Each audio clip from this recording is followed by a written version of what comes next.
decía, se corresponde en este caso con el bloque, o sea, dentro del bloque 4, el último bloque que nos toca ya por terminar es el de gestión financiera, ¿vale? Bueno, vamos a ver el presupuesto, lo que se llama vamos a ver lo que vamos a trabajar o lo que vamos a revisar es el presupuesto del concepto, los principios presupuestarios, el ciclo presupuestario como tal, el presupuesto por programas, el concepto y cuáles son esas fases que tiene que tener ese presupuesto dentro de un determinado programa, la terminología y el desarrollo del proceso, la terminología y el desarrollo del proceso como tal presupuestario, ¿de acuerdo? Bueno, vamos a comenzar. Bueno, después de hacer esto haremos el test de este mismo tema y posteriormente haremos otro cuestionario relacionado con todos los temas que hemos visto del módulo anterior, ¿vale? Lo haremos después de terminar esto, ¿vale?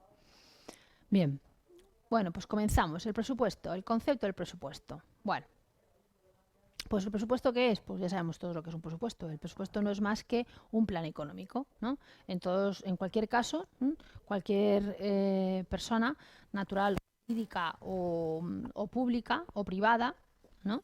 Bueno, pues parte en el desarrollo de su actividad económica o personal, cualquier entidad pues tiene que tener determinados o definidos o estipulados unos fines con unos determinados objetivos necesariamente que se han de concretar en un conjunto de actividades que son indispensables para que se cumpla, ¿no? Para que se lleve a cabo.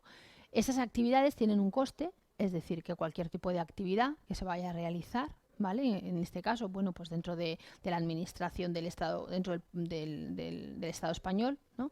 Pues esas actividades que se van a realizar tienen un coste que se concreta en unos gastos, y para atender las obligaciones que se derivan de tales gastos es preciso contar con unos recursos o con unos ingresos, ¿sí?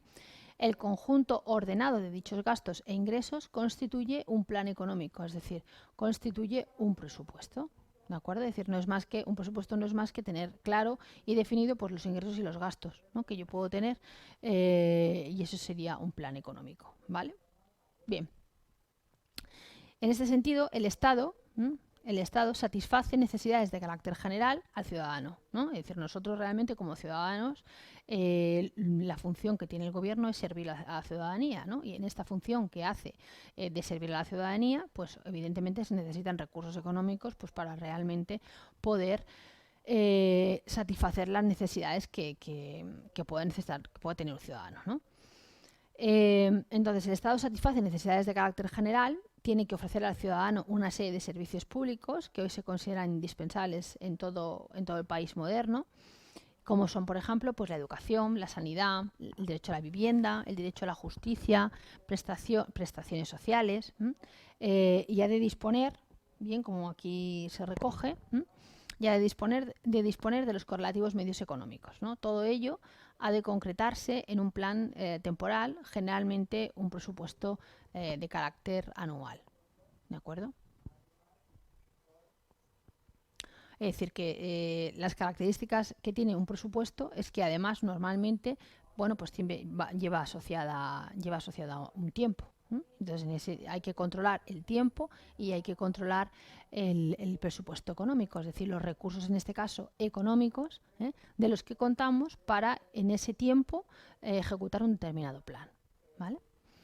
Bien, características del presupuesto. ¿Cuáles son las características que tiene que tener el presupuesto? Bueno, pues el presupuesto tiene que tener una serie de características que vamos a ver, ¿no? Por ejemplo, es un acto de previsión de la doble vertiente de los gastos y de los ingresos, que es necesario y es imprescindible, podemos decir, para financiarlo durante un determinado periodo de tiempo, ¿vale? Esto lo sabemos, porque el que más y el que menos tenemos una casa, y sabemos que eso hay que gestionarlo y hay que controlarlo, ¿no?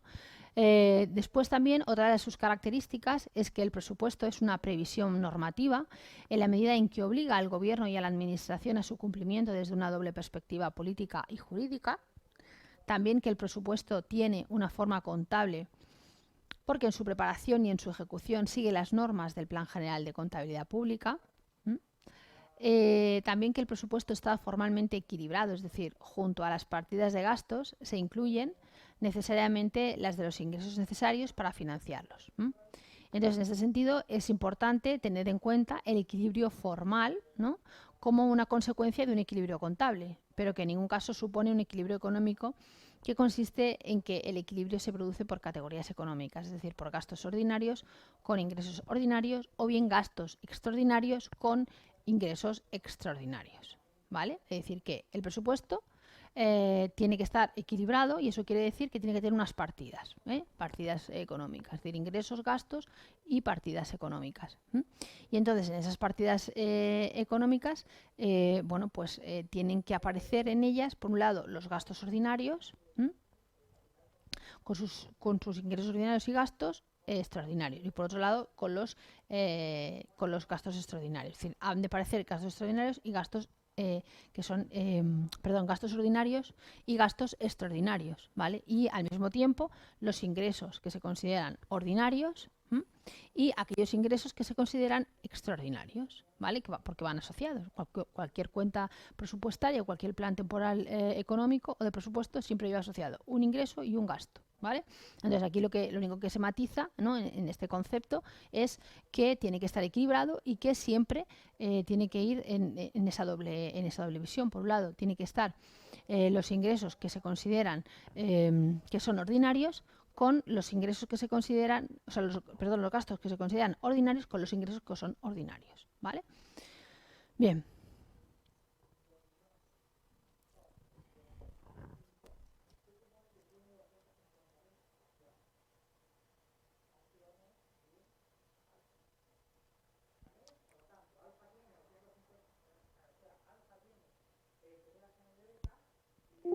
Bien.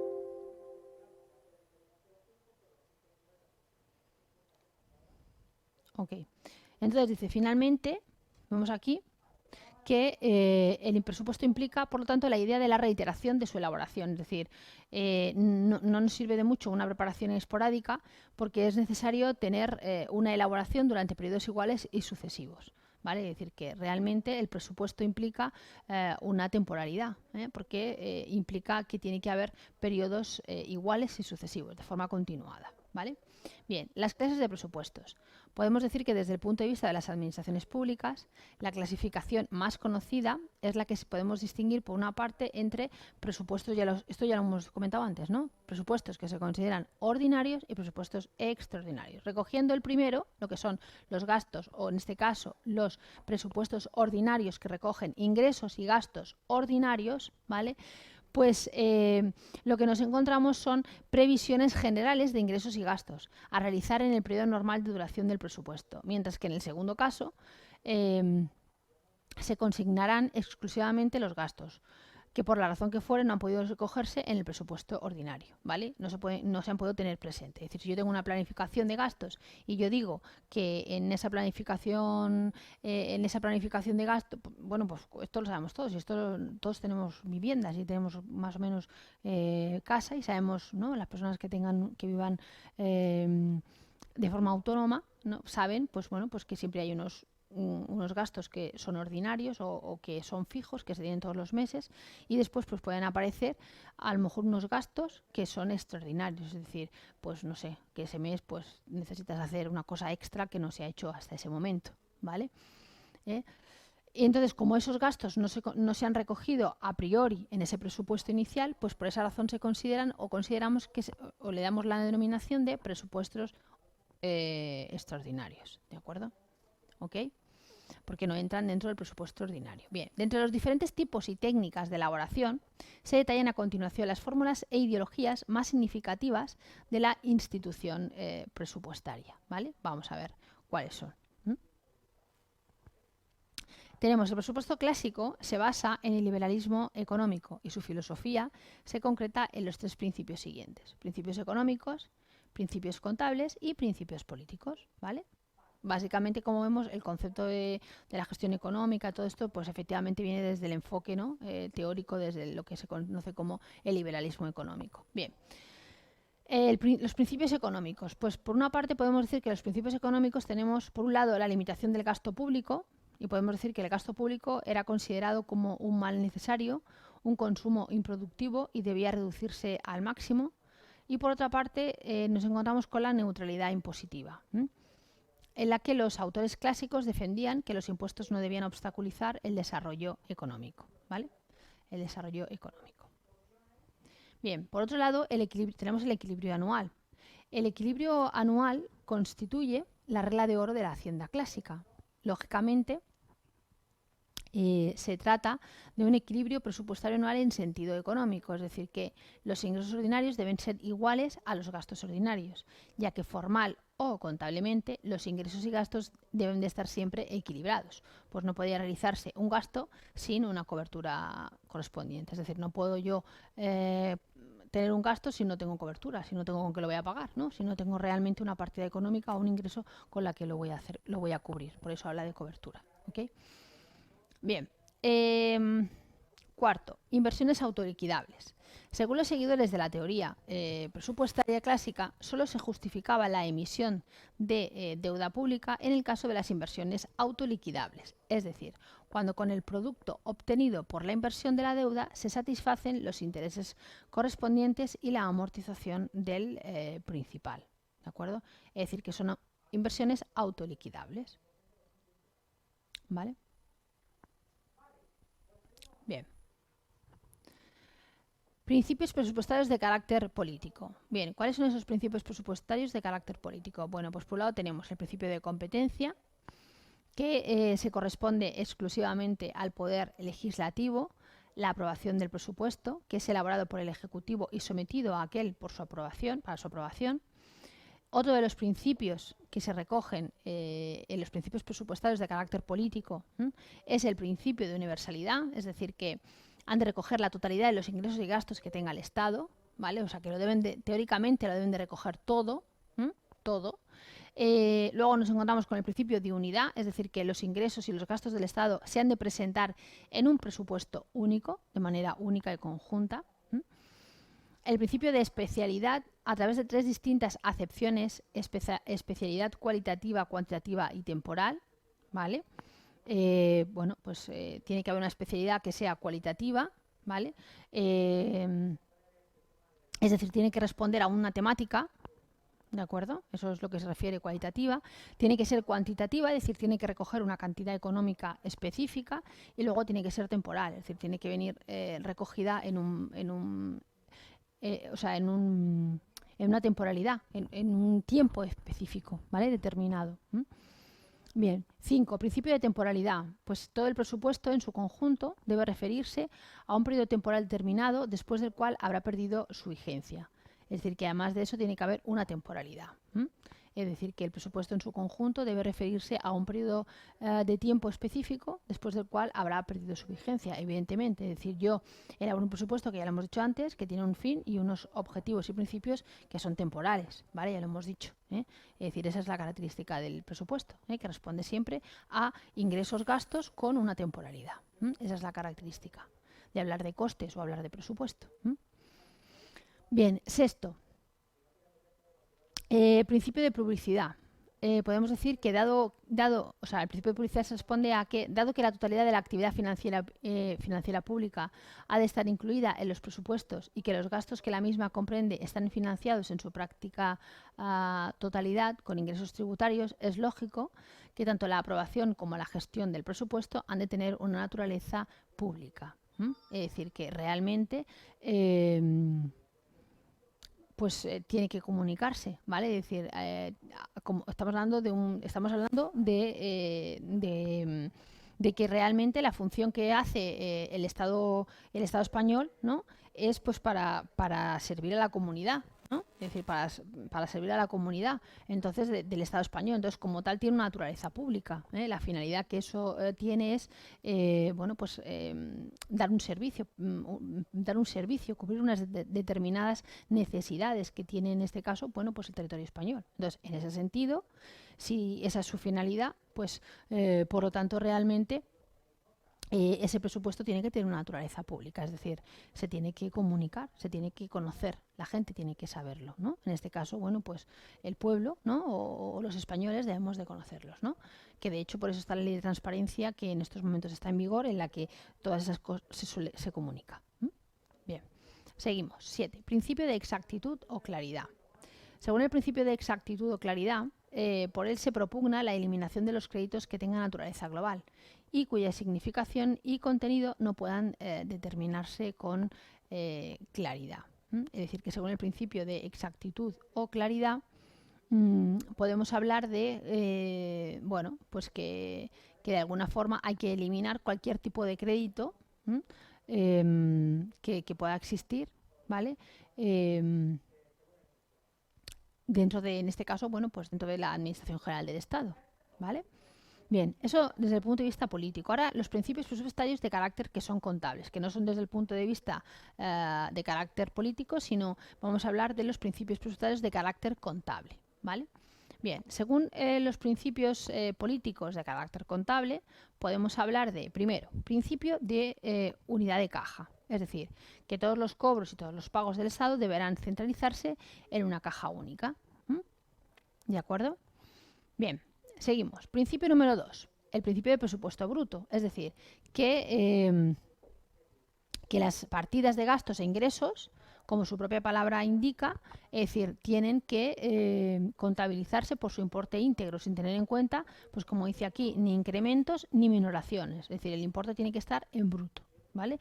Sin las retenciones pertinentes posteriores a los impuestos, es decir, el capital previo a esa revisión de impuestos, ¿no? Bien, tercero, principio de especificación. El principio de especificación tiene su origen en el principio de especialidad y reduce la discrecionalidad del Ejecutivo en la legislación presupuestaria, que ha de acomodarse a lo autorizado por el Parlamento, al aprobar el presupuesto con el límite cualitativo y cuantitativo. Eso se recoge con el principio de especificación, ¿vale? Es decir, especialidad, y reduce la discrecionalidad del Ejecutivo en la gestión presupuestaria.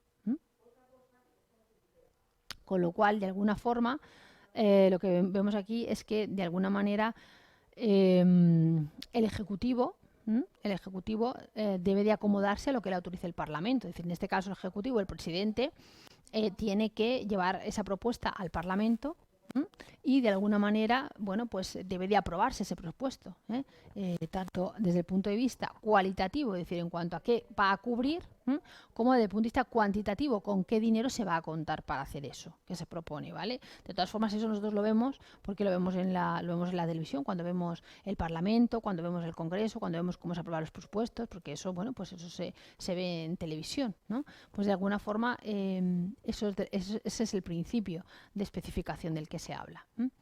Continuamos. El número 4, el principio de ejercicio cerrado. En este caso se establece una limitación a cualquier prórroga contable de una actuación presupuestaria vencida, ¿vale? También, bueno, pues si hay alguna pues como dice aquí, si existe alguna actuación presupuestaria que ya se ha vencido, o alguna propuesta que se haya, algún planteamiento económico o presupuesto económico que ya ha pasado, ¿no? Pues si hubiera que hacer alguna modificación, ya se sabe que el ejercicio es cerrado, es decir, no se puede modificar, lo estamos diciendo todo el rato, estamos diciendo que el presupuesto responde a una partida económica que tiene ingresos ordinarios y tiene gastos ordinarios y que tiene ingresos extraordinarios y gastos extraordinarios, y que además otra de las características que tiene el presupuesto es que responde a una temporalidad, con lo cual tiene que tener un principio de ejercicio cerrado, ¿ok? Vale. De todas formas, esto no es difícil, esto es simplemente, como estamos viendo aquí, es utilizar el sentido común, ¿vale? No es nada como mucho, bueno, pues que ahora veremos, hay que saberse unas determinadas leyes, pero más allá de conocerse la ley, de lo que estamos hablando son cuestiones absolutamente de sentido lógico, ¿vale? Las fórmulas presupuestarias de la estabilización económica, ¿vale? ¿Cuáles son las fórmulas que se utilizan para lo que se llama, o lo que llaman en este caso la Administración General del Estado, la estabilización económica? ¿De acuerdo? Bien.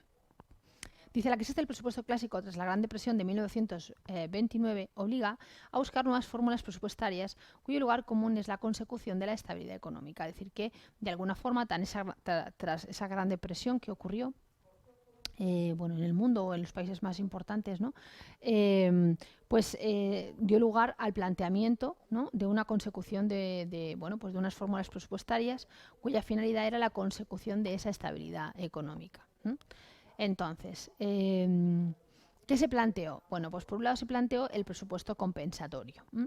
El presupuesto compensatorio que, frente al equilibrio presupuestario clásico, la Hacienda funcional defiende el intervencionismo del Estado como opción a través de la que éste debe compensar la demanda privada, pudiendo no liquidar su presupuesto con equilibrio y defendiendo la utilización del déficit público como instrumento estabilizador. Es decir, a partir de esa situación que se vivió de la Gran Depresión, pues de alguna forma lo que se plantea es que el propio Estado, ¿vale?, de alguna forma debe compensar, es decir, cualquier tipo de, o sea, para mantener el equilibrio presupuestario que pueda haber, la Hacienda de alguna forma lo que hace es que intervendrá en el Estado como opción a través de la cual va a compensar esas demandas privadas, ¿no?, pudiendo no liquidar su presupuesto con equilibrio y defendiendo la utilización del déficit público para estabilizarlo. Es decir, que en este sentido la Hacienda, ¿no?, el gobierno tendrá un equilibrio, tiene que haber un equilibrio presupuestario, pero que parte de ese presupuesto que hemos dicho, de ese plan, de esos presupuestos que aprueba el Estado, ¿vale?, o se aprueban en el Consejo de Ministros, en el Parlamento, o sea, llevando su procedimiento legal, normal, pero en las Cortes Generales, pero tiene que haber, o sea, realmente ese presupuesto puede sufrir modificaciones desde el punto de vista de los principios compensatorios, ¿sí? ¿Por qué? Pues porque desde los principios compensatorios, ¿vale?, desde los principios de déficit compensatorio, pues lo que se puede hacer es que la propia Hacienda pues puede no liquidar, ¿no?, todo el presupuesto que a lo mejor en un momento dado tenga que liquidar, ¿vale? Imaginaros que el gobierno tiene que liquidar pues X cosas tiene que liquidar X cosas, pues no sé, de algo que se haya podido hacer. Imaginaos el presupuesto de formación, ¿no?, y hay que liquidar el presupuesto de formación a empresas externas que lo están realizando. Bueno, y resulta que ese año, pues por una cuestión de gastos, ¿no?, y para mantener el equilibrio presupuestario, pues desde la Hacienda pues se decide pues que no se va a compensar esa demanda privada, ¿vale?, que realmente no se va a hacer, ¿no? No se liquida una determinada partida que se ha dicho que se va a liquidar. Entonces, ¿ahí qué ocurriría? Pues ahí tenemos ahí lo que ocurriría es que, o sea, el hecho de no hacer eso, de no pagar, por ejemplo, a un proveedor externo que sería una demanda, como dice aquí, una demanda privada, ¿no? El hecho de no pagar a un proveedor externo una demanda privada por algún determinado servicio no se haría por un principio de estabilidad, ¿no?, para no perder el equilibrio, ¿no?, el equilibrio económico.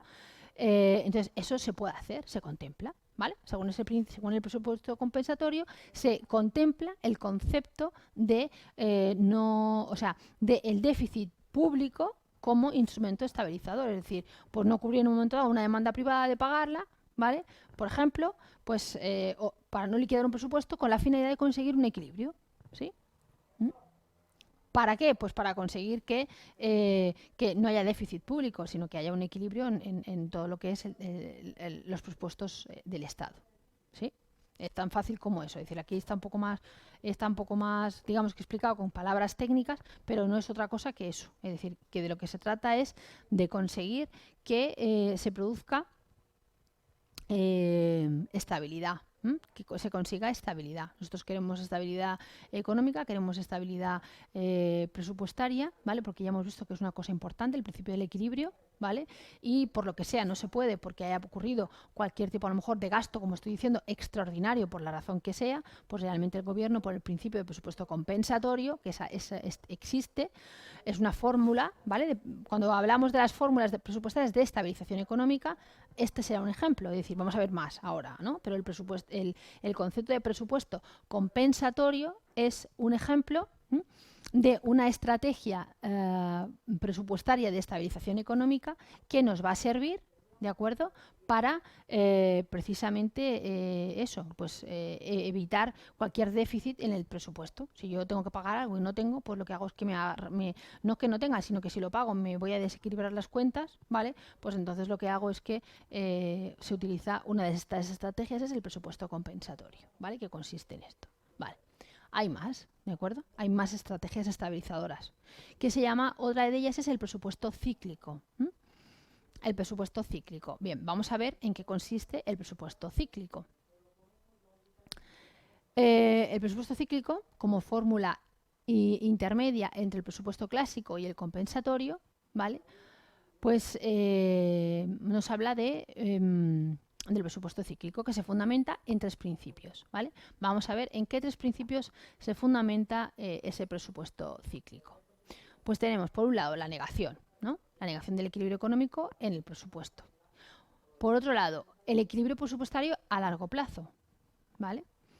O bien, la acción positiva del Estado para alcanzar esa estabilidad económica, ¿vale? Es decir, que tenemos entre... El presupuesto cíclico estaría entre los 3 sistemas que existen, es decir, el principio de el presupuesto clásico, de la negación de... Tendríamos el presupuesto clásico, que tenemos un presupuesto, tenemos que cubrir. El principio compensatorio, que sería generar ese déficit o no cubrir esa cantidad, ¿vale? Para que realmente no pagar esa determinada cantidad por de demanda privada, pues para conseguir que se mantenga, estabilizar el presupuesto en este caso, ¿no? O bien la acción positiva del Estado para alcanzar la estabilidad económica, o el presupuesto cíclico, ¿vale? Que el presupuesto cíclico no es más que pues cíclicamente, ¿no? A lo mejor ir reembolsando una determinada cantidad en determinados periodos, pues con la finalidad de conseguir esa estabilidad económica, ¿vale? No tiene más. Simplemente de lo único que estamos hablando es de cuestiones conceptualmente diferentes, que es lo que nos tenemos que aprender, ¿vale? Porque de cara al examen tipo test, lo que tenemos que tener muy claro, porque como es un examen tipo test, lo que vamos a hacer, pues tenemos que tener muy claro pues que el presupuesto cíclico, ¿no?, abarca estos 3 principios, que son la negación del equilibrio, la negación del equilibrio económico del presupuesto, el equilibrio presupuestario a largo plazo y la acción positiva del Estado, ¿vale? Todo eso tenemos que saberlo, pero que más allá de eso el concepto es muy sencillo, es decir, es o realmente el gobierno consigue o tiene presupuesto para pagarlo porque realmente lleva una gestión adecuada, o bien se acoge al principio compensatorio de no cubrir esa demanda externa a través de la función pública, como hemos dicho, o bien de alguna forma busca conseguir una estabilidad económica haciendo X cosas, que aquí lo que dice es la acción positiva del Estado, es decir, el Estado se busca estrategias, ¿no?, para alcanzar esa estabilidad económica, ¿vale? Bien, seguimos. El presupuesto de estabilización económica. Bien, el presupuesto de estabilización económica se apoya principalmente en 3 reglas. Vamos a ver cuáles son esas reglas, ¿vale? Bueno, tenemos el equilibrio presupuestario con alto nivel de empleo, ¿no? En este caso, por ejemplo, pues nos habla del 96%, ¿no? Y un superávit con plena ocupación, ¿no?, por ejemplo. Después nos encontramos con el equilibrio marginal de gastos e ingresos públicos, es decir, es una financiación de nuevos gastos con impuestos adicionales que los financian totalmente en una situación del 96% de empleo, ¿no?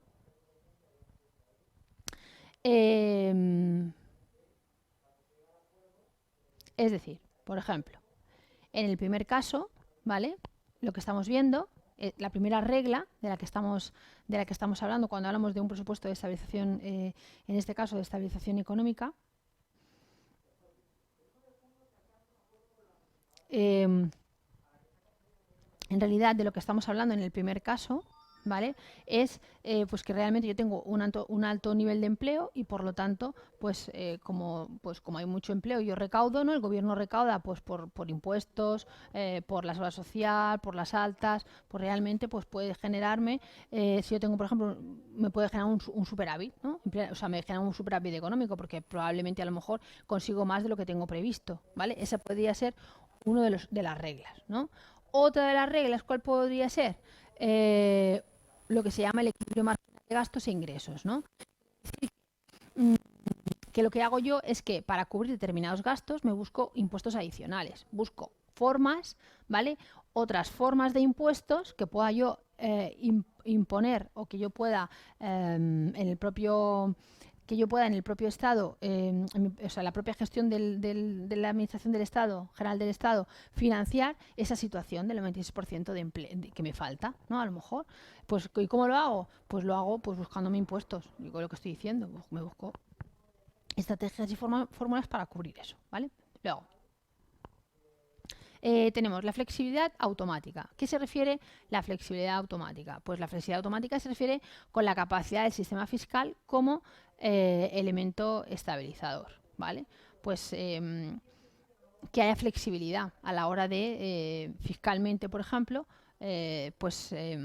para que realmente se consiga una estabilidad en cuanto a los gastos, ¿vale? Que realmente, es decir, a nivel fiscal, en cuanto a la diferencia entre ingresos y gastos, pues se mantenga cierta estabilidad, ¿vale? Pues para que realmente se pueda mantener esa estabilidad de la que estamos hablando, ¿vale? Y entonces, esos serían 3 de las reglas, como he dicho antes, ¿no? Hemos visto 3, ¿no? Una es el presupuesto compensatorio, ¿vale? La otra es el presupuesto cíclico, que se caracteriza por estos 3 principios, y la tercera es el presupuesto de estabilización automática, ¿vale?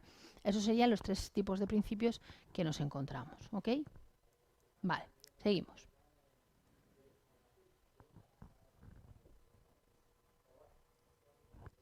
Bien, vamos a seguir.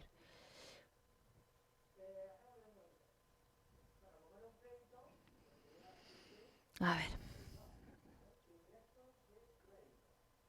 Las ideologías presupuestarias de la eficacia en la asignación de recursos. ¿Vale? Bueno. Otra perspectiva de la ideología presupuestaria es lo que se conoce como la óptica de la eficacia para la asignación de recursos, ¿no?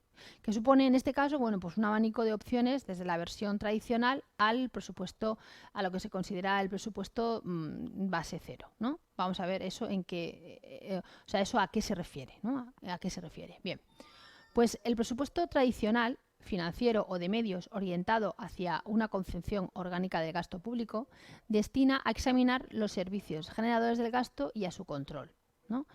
Es decir, que de forma tradicional, ¿no? Lo que se considera, digamos, que una versión tradicional del presupuesto de base cero es que, bueno, pues que el presupuesto tradicional financiero de medios, ¿no? Es decir, se plantea pues un gasto público, una partida presupuestaria, un gasto, un dinero que se tiene disponible, ¿vale? Que de alguna forma lo que hace es que existe una serie de servicios que son los que generan esos gastos y su control, ¿vale? Es decir, ese sería un concepto general. Es decir, que nosotros dentro del Estado del Gobierno español tenemos, bueno, pues tenemos diferentes servicios, ¿no? Y esos servicios tienen una serie de gastos, ¿no? Por la ciudadanía. Pues ya está, es el presupuesto tradicional. Yo tengo unos gastos y tengo unos servicios que tengo que darle al ciudadano español y ahí, pues imaginaos, ahí hay determinadas personas trabajando, ¿no? Hay una infraestructura, hay unos medios, unos recursos, unas personas que están realizando su puesto de trabajo. ¿Y eso qué quiere decir? Pues eso significa una serie de gastos, ¿de acuerdo? Igual que la luz, el sitio, imaginaros, ¿no? Bueno, pues todos esos gastos llevan asociado pues un presupuesto, ¿no? Entonces yo pues para conseguir realmente una estabilización económica o una adecuada gestión, pues lo que tengo que hacer es controlarlo, ¿no? Controlo ese gasto, o sea, lo que tengo que hacer es controlar el gasto y el control de ese gasto, cómo se gasta, cuándo se gasta, cómo se hace, etcétera, ¿vale? Bien. Seguimos. El presupuesto consolidado. Por otro lado, tenemos el presupuesto consolidado del Tesoro o presupuesto caja, ¿no? ¿Qué se refiere esto? Esto se refiere a que pretende mostrar los efectos de los programas de ingresos y gastos públicos sobre la liquidez del sistema económico. Es el presupuesto monetario del sector público, por ejemplo, ¿vale? Bien, seguimos. Esto es lo que se conoce con el flujo de caja, ¿no? Bueno, el concepto este de que realmente tiene que haber, debe de haber en caja dinero, ¿no? O debe de haber remanente, ¿vale? Que eso es lo que se refiere, pues para que realmente haya liquidez, haya liquidez en esos programas de ingresos y gastos, es decir, que en ningún momento se produzca ningún vacío. Es decir, que no haya ningún gap entre lo que yo voy a gastar y entre lo que yo ingreso y lo que yo tengo que gastar. Que yo todos los programas que como gobierno o como administración del Estado tenga definidos, en todo momento los pueda cubrir, los pueda asumir. ¿De acuerdo? Bien, seguimos. El presupuesto de las cuentas de renta nacional, que indica la influencia de los ingresos y gastos del Estado sobre las variables macroeconómicas integradas en la contabilidad nacional. Bien, pues aquí básicamente el presupuesto de las cuentas de renta nacional que indica la influencia de los ingresos y gastos del Estado sobre variables macroeconómicas. Es decir, que puede haber variables macroeconómicas no solamente de Madrid, en este caso, del Estado español sino que pueden haber otros elementos que puedan estar influyendo a nivel macroeconómico en esas cuentas de renta nacional, que puedan influir de alguna forma en los ingresos y gastos. Un ejemplo muy fácil es lo que hemos vivido con el coronavirus, por ejemplo, ¿vale? Esto nos muestra cómo realmente, bueno, pues ha habido ciertas situaciones que han afectado a esas variables macroeconómicas, ¿de acuerdo?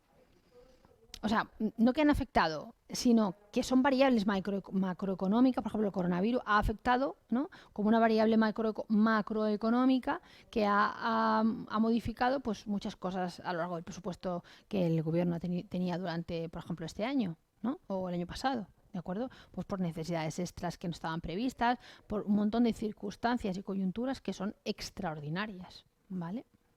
Bien, seguimos. El presupuesto funcional. El presupuesto funcional es el presupuesto lo que se considera como presupuesto funcional, presupuesto de ejecución, presupuesto por programas y el presupuesto base cero. Todo eso lo que se considera es que tiene una finalidad, ¿no? Y esa finalidad que tiene es obtener procedimientos de racionalización de las decisiones de ingresos y gastos públicos, de forma que se consiga una mayor eficacia en la administración de los recursos escasos, ¿no?, de la escasez de recursos o de los recursos que tengamos menos, ¿vale? ¿De acuerdo? Pues esa es realmente su finalidad.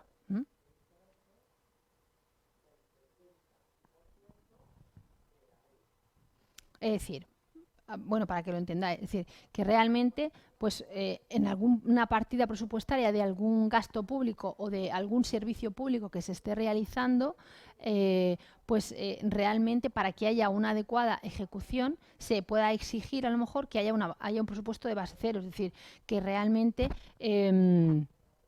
se racionalice determinados recursos, ¿no? Imaginaos, yo qué sé, un ejemplo de un presupuesto de base cero, pues puede ser que un determinado servicio de una administración del Estado español, la administración pública, pues para ese año pues se proponga que a lo mejor pues para hacer determinado mantenimiento, no sé, se me puede ocurrir cualquier tipo de mantenimiento administrativo, ¿vale?, que a lo mejor haya para hacer ese trabajo personas en plantilla que cubran ese trabajo, o que años atrás han sido personas que han estado contratadas, por ejemplo, como funcionarios laborales, ¿no?, etcétera, pues resulta que este año o el año que viene o el gobierno en un momento determinado decide que por una cuestión de estabilidad económica o presupuestaria, ¿vale?, por controlar mejor los recursos, ¿no?, pues decide que esa función no la va a hacer esas personas, una persona externa que vamos a subcontratar, sino que personas que ya están haciendo ese puesto se les va a repartir el trabajo y lo van a hacer ellos. Es un ejemplo, ¿vale? Pues eso sería un ejemplo de conseguir ese presupuesto de base cero, es decir, para esa partida no habría presupuesto. Eso es lo que quiere decir base cero, es decir, que yo tengo una serie de presupuestos que voy a hacer y hay una partida X que yo le pongo base cero, es decir, que yo no le asigno nada. No, pero no quiere decir que no lo vaya a hacer, lo que quiere decir es que lo voy a hacer con otros recursos, lo voy a hacer de otra forma, ¿vale? Y eso se recoge porque se habla de procedimientos de racionalización, ¿vale? ¿De acuerdo? Bien. Que eso ya lo hacemos nosotros en nuestras casas, y lo vuelvo a repetir. Todo esto que estamos viendo parece complejo porque son términos a lo mejor más técnicos, pero la realidad es que es lo que hacemos de estar por casa, ¿vale? Cualquiera en su casa, la economía y organización y planificación de su casa lo lleva a la práctica, ¿de acuerdo? Bien, seguimos. Principios políticos. Los principios políticos se concretan en el principio de competencia presupuestaria, que determina el órgano del Estado al que incumbe la aprobación del presupuesto y el control definitivo de su ejecución. Esta tarea corresponde en los sistemas parlamentarios a las Cortes o cámaras legislativas, ¿vale? Es decir, que el órgano del Estado que se va a encargar o cuya función básica va a ser la más importante es la aprobación del presupuesto y del control definitivo de su ejecución. Esa tarea, como bien dice aquí, pues va a corresponder a los sistemas parlamentarios, a las Cortes o a las cámaras legislativas, ¿no? Que es de alguna forma, bueno, pues ese órgano que lo que va a hacer es controlar esa ejecución, ¿vale? Bien, principios económicos. ¿A qué se refieren los principios económicos? Bueno, pues los principios económicos, fundamentalmente, tratan de señalar cuál ha de ser el papel a desempeñar por el presupuesto en el ámbito de la economía nacional, asignándole objetivos concretos, tales como conseguir la estabilidad económica y financiera, contribuir a la equitativa redistribución de la renta nacional y estimular el desarrollo, así como también a los principios, o sea, estimular el desarrollo. Es decir, que de alguna manera de lo que se trata, de alguna forma de lo que se trata es de desempeñar es en ese presupuesto de ámbito de la economía nacional, pues asignarle unos objetivos, ¿vale? Y de alguna forma ir intentando cubrir esos objetivos según se van planteando, ¿vale? De una manera más o menos equitativa, ¿no? Para conseguir realmente esa redistribución de la renta que buscamos a nivel nacional y estimular el desarrollo, ¿vale? Bien, seguimos. Principios contables. Los principios contables pretenden asegurar que la autorización o el mandato del poder legítimo se cumple con todo rigor, ¿no? ¿Y a qué se refiere? Que la autorización o el mandato del Poder Legislativo se cumple con todo rigor, pues que facilitan realmente el cumplimiento de ese control político, es decir, que se están cumpliendo todos los principios y todos los preceptos que de alguna forma se recogen según los principios contables que nosotros tenemos en nuestras leyes, ¿vale? En nuestras leyes, en nuestra Constitución, ¿vale? Entonces, eso es otro de los principios presupuestarios, realmente asegurarnos que se cumplen todos los principios contables. ¿Y cuáles son esos? Vamos a verlos ahora, ¿vale? Pues por el ciclo presupuestario se entiende el conjunto de fases sucesivas por las que atraviesa el documento presupuestario. Concretamente podemos señalar las 4 siguientes, ¿no? Que son la primera, la A, la fase gubernamental o de elaboración, ¿vale? Nos encontramos con la fase legislativa o de aprobación. Nos encontramos con la fase ejecutiva, ¿vale? Y por último con la fase de control, ¿vale? Son diferentes fases que vamos ahora a ver a continuación, ¿vale? Que son aquellas fases que definen lo que podríamos entender o lo que entendemos como el ciclo presupuestario, ¿no? Que son aquel conjunto de fases sucesivas por las que atraviesa el documento presupuestario. Concretamente, bueno, pues para ir viendo cada una de ellas, ¿de acuerdo? Vamos a ver. La primera, la fase gubernamental o de elaboración ejecutivo. Bien, de acuerdo con el artículo 134.1 de la Constitución, corresponde al Gobierno la elaboración de los presupuestos generales del Estado. Tales presupuestos se enmarcan dentro de un presupuesto plurianual, del cual sus créditos representan la primera anualidad de acuerdo con los objetivos fijados al sector público estatal en el cuadro macroeconómico que apruebe el Gobierno, a propuesta del Ministerio de Hacienda, y su elaboración que abarca todo el sector público estatal. ¿De acuerdo?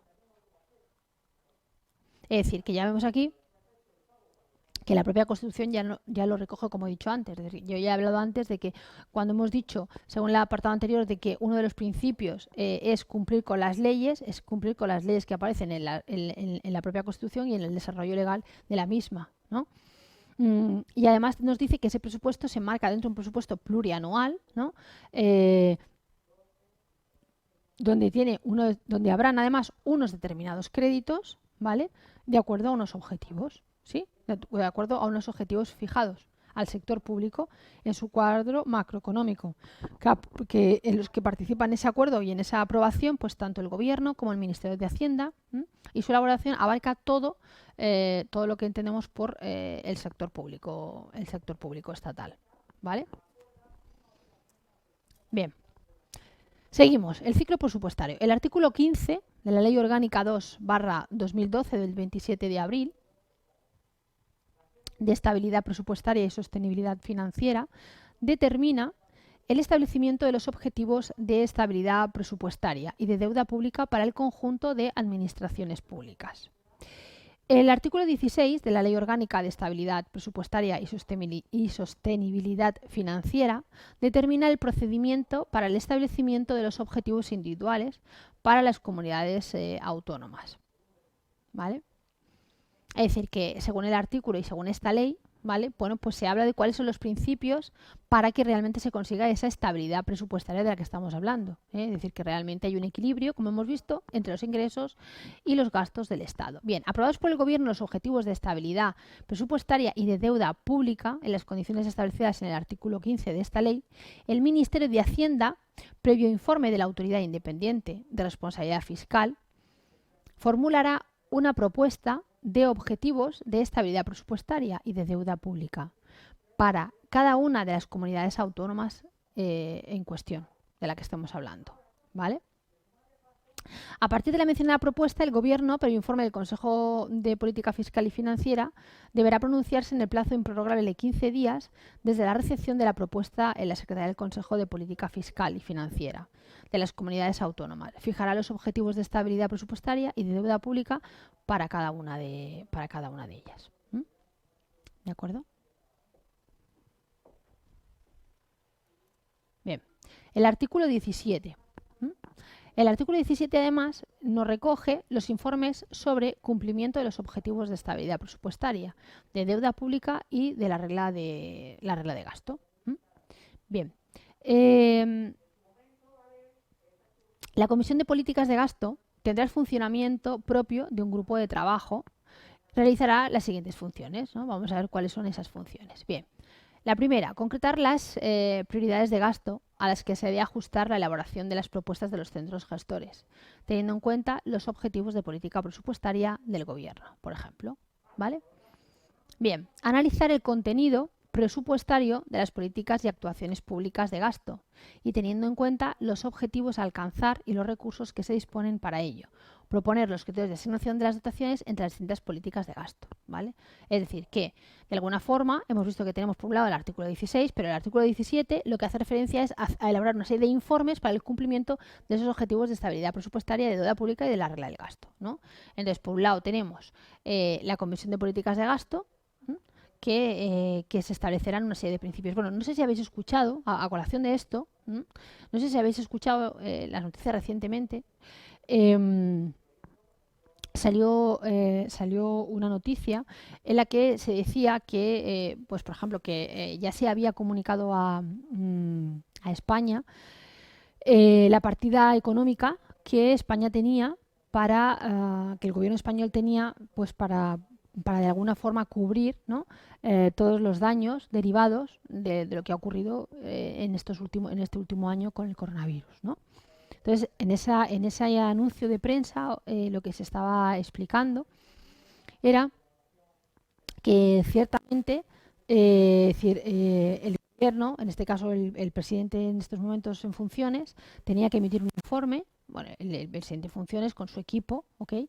Tenía que emitir un informe de qué iba a hacer con ese dinero, cómo lo iba a utilizar ese dinero. Tenía que hacer un proyecto, tenía que hacer una planificación de qué iba a hacer y además tenía que hacer también una planificación presupuestaria, ¿no? Porque realmente lo que tenía que decir es qué iba a hacer con el dinero que le iba a dar la Comunidad Europea, ¿no? El Fondo Monetario Internacional, ¿qué iba a hacer con todo ese dinero España? ¿En qué lo iba a invertir España? Entonces, él tiene que preparar con su grupo de expertos, tiene que preparar un informe, y ese informe debe de ir, o sea, lo que estaban explicando en las noticias o en un programa de político era que ese informe lo iban, o sea, ya lo habían analizado después dentro del propio gobierno, lo que se conoce como los propios centros gestores, ¿no? Que existen dentro del propio gobierno, ¿no? Como entidades que esto ya hemos visto en otros temas. En otros temas hemos visto que dentro del propio gobierno, para el tema económico, de control económico, existen unos organismos externos al propio, a ver, que forman parte evidentemente del gobierno, pero que son unas unidades que se denominan unidades de control, ¿vale? Que lo que hacen es analizar eso. Se dedican a analizar eso, es decir, analizan si está correcto, en qué lo van a utilizar las inversiones, dónde va el dinero, cómo se gasta, en qué se gasta, todo eso, ¿vale? Pero eso no solamente se hace en el Estado español, también se hace en las comunidades autónomas, ¿vale? Porque eso está definido por ley. Por ejemplo, aquí en Andalucía, de donde yo os hablo, ¿no? Donde nosotros estamos, también lo hay. Hay órganos, ¿no? Dentro de lo que es el Parlamento andaluz, hay una serie de órganos que están dentro del gobierno, pero que, digamos, hacen una función externa porque son unidades de control. Controlan eso, ¿no? Controlan en qué se está gastando el dinero, ¿vale? Entonces, lo que viene a decir aquí es que esas comisiones de política de gasto, ese es su funcionamiento. Como dice aquí, esto es lo que está explicando esto, ¿eh? Es decir, que hay unos grupos de trabajo que son unidades independientes, ¿no? O sea, dentro del propio gobierno, pero independientes en el sentido en que, de alguna forma, su función es analizar esto, es decir, concretar las prioridades de gasto a las que se ha de ejecutar la elaboración de la propuesta de los centros gestores, teniendo en cuenta los objetivos de política presupuestaria del gobierno, analizar el contenido presupuestario de las políticas y actuaciones públicas de gasto, y teniendo en cuenta los objetivos a alcanzar y los recursos de que se dispone para ello, ¿no? Proponer los criterios de asignación de las dotaciones entre las distintas políticas de gasto, por ejemplo, ¿vale? ¿Ok? Bien, seguimos. Comisiones de análisis de programas, es lo mismo, estamos en lo mismo. O sea, tenemos las comisiones de gasto, pero también tenemos las comisiones de análisis de programas. Es decir, ¿qué son las comisiones de análisis de programas? Pues las comisiones de análisis de programas son personas que lo que analizan son esos programas que se van a hacer, que se van a llevar a cabo, ¿no? Que se van a hacer, ¿vale? ¿Y qué dice esto? Pues esos programas de gasto, ¿m? Es decir, eso que yo voy a programar, que voy a ejecutar en un determinado tiempo, qué acciones específicas voy a ejecutar, ¿vale? Van a necesitar de unos recursos económicos, ¿sí? Pues yo lo que voy a hacer es plantear y plasmar en un determinado informe cuáles van a ser esas acciones mías, esos programas que yo defino, ¿vale? Y económicamente cómo los voy a cubrir, ¿no? Cuáles van a ser mis ingresos y mis gastos, ¿no? Mis ingresos y mis gastos en todo el tiempo a la hora de hacer ese programa, ¿de acuerdo? Bueno, por comentaros un ejemplo, ¿no? Existen herramientas informáticas, ¿no? Que lo hacen. Por contaros un ejemplo, por ejemplo, en la construcción, el Project, ¿no? Es una herramienta informática que precisamente eso es lo que hace. Es decir, el Project lo que hace es que controla, que aunque es una herramienta que se utiliza mucho en la construcción, pero bueno, que se utiliza en muchas cosas, ¿vale? Y la función que tiene es, hay muchos más programas, está el Project, está el Primavera, hay diferentes programas informáticos, pero esos programas lo que hacen es controlar esos proyectos. Tú dices, yo voy a hacer un determinado proyecto, yo qué sé, de formación, un proyecto de marketing, un proyecto, lo que yo quiera hacer, ¿vale? Y ahora yo ese proyecto lo que tengo que hacer es definirlo, acotarlo en pasos, ¿no? Pues qué voy a hacer, cómo lo voy a hacer, qué voy a necesitar, en qué tiempo lo voy a hacer. Entonces, pues lo que vas definiendo, cómo vas a hacer ese programa, ¿no? Incluso y evidentemente le asignas gastos, ¿no? Bueno, pues eso es como hacer una cuenta de resultados, algo parecido, ¿no? Lleva, digamos que un plan un análisis de un programa lleva incluida una cuenta de resultados, ¿vale? O sea, una cuenta de gastos, en este caso de ingresos y gastos, más que de resultados, de ingresos y de gastos, pero también lleva incluida qué voy a hacer. ¿No? Se analizan los tres factores, ¿no? ¿Cuáles son mis ingresos? ¿Cuáles son mis gastos? ¿Y qué es lo que yo voy a hacer? ¿Vale? Y qué voy a necesitar para hacerlo, ¿vale? Y entonces, a partir de ahí, claro, evidentemente cuando yo propongo un programa tengo que fijarme en los objetivos. Porque claro, si yo digo, voy a hacer un plan de marketing, pues para hacer un plan de marketing yo tengo que definir, pues voy a hacer este plan de marketing y mis objetivos son este y este, ¿vale? Y para hacer esto que necesito, pues necesito esto. ¿Y esto cuánto me va a costar? Me va a costar esto. Y así. ¿Y en cuánto tiempo? En este plazo, ¿sí? Entonces, eso es un programa, ¿vale? Bien. Entonces, ¿qué es lo que hace la Comisión de Análisis de Programas? Pues lo que hacen es, pues de alguna forma lo que hacen es analizar la adecuación y la validez. ¿Qué quiere decir la adecuación? Pues que realmente se cumple, ¿no? Lo que se plantea, se cumple lo que se plantea hacer. Pero además que lo que se propone hacer se cumple con lo que se propone hacer. ¿De acuerdo? Es decir, yo hago un plan de marketing porque quiero vender 10.000 ejemplares más al año, ¿vale? De un libro, por ejemplo, por poneros un ejemplo. Pues lo que yo voy a valorar es su adecuación. ¿Qué quiere decir su adecuación? Pues que si yo digo que lo voy a vender en tal tienda, y voy a hacer tal plan y lo voy a sacar en internet y voy a hacer tal difusión, pues que realmente eso que yo propongo esté adecuado a lo que voy a hacer, ¿vale? Que no diga yo, pues no, mira, quiero incrementar mi tasa de venta de libros, pero lo que voy a hacer es, pues yo qué sé, pues no voy a salir a la calle a venderlo, pues a lo mejor no es útil. O sea, a lo mejor eso a lo mejor eso no es adecuado. Me explico. O lo voy a, en vez de publicitarlo aquí en España, lo voy a publicitar en Londres, imaginaros, ¿no? Pues a lo mejor hoy en día sí sería útil, pero a lo mejor hace 5 años atrás sería absurdo plantear eso, ¿no? Pues lo que analizan esta comisión de expertos es que haya una adecuación, es decir, que se adecue eso, es decir, que lo que yo persigo, mi objetivo, y con lo que voy a hacer haya congruencia, lo que yo propongo pueda ser factible para conseguir lo que quiero, ¿vale? Y después que sea útil. Primero, que sea adecuado, es decir, que me sirva para lo que quiero y que además sea útil. Es decir, que sea válido. Va todo en la misma consonancia, ¿vale? Es decir, primero, que lo que yo voy a hacer sea adecuado a lo que necesito en cuanto, por ejemplo, imaginar adecuado en cuanto a tiempo, en cuanto a forma, ¿vale? Que no diga yo que quiero incrementar mis ventas en 5 años y a lo mejor mi adecuación de mi propuesta sea de aquí a 10 años vista. Eso no es adecuado. Porque además, aparte de no ser adecuado, no va a ser útil. Porque no va a ser útil. ¿Y qué es lo que no es válido? Lo que no es útil. ¿De acuerdo? La validez quiere decir la utilidad. Una cosa es válida cuando es útil. Si no es válida, no es útil.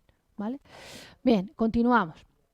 Entonces, esos programas de gasto persiguen unos objetivos, como decía, y lo que se trata es determinar qué dotaciones financieras, conforme a esas prioridades políticas de gasto, pues yo voy a tener, ¿no? Y dentro de ellas las disponibilidades financieras establecidas, ¿vale? Es decir, ¿y qué disponibilidades financieras? Porque imaginaros que yo tengo unas determinadas políticas de gasto, pero ahora resulta que me surgen imprevistos o me surgen gastos extraordinarios. ¿Y eso cómo yo lo voy a cubrir? ¿Cómo yo voy a hacer frente a eso? Bueno, pues eso yo a lo mejor lo voy a hacer frente dentro de las disponibilidades financieras, a lo mejor con disponibilidades financieras establecidas. Pues yo digo en mi planificación de gastos, pues mire, esto lo voy a hacer así, pero este dinero lo voy a guardar, si pasa esto, pues voy a recurrir a esto, o tengo esta partida económica aquí, a eso es a lo que se refiere, ¿vale? O tengo partida económica dentro de mi plan de liquidez, o simplemente yo propongo que si pasa algo, pues pido un crédito, ¿vale? O financieramente lo suplanto de alguna forma, ¿vale? O consigo esa fuente económica que me falta de alguna manera, ¿vale? Venga, seguimos.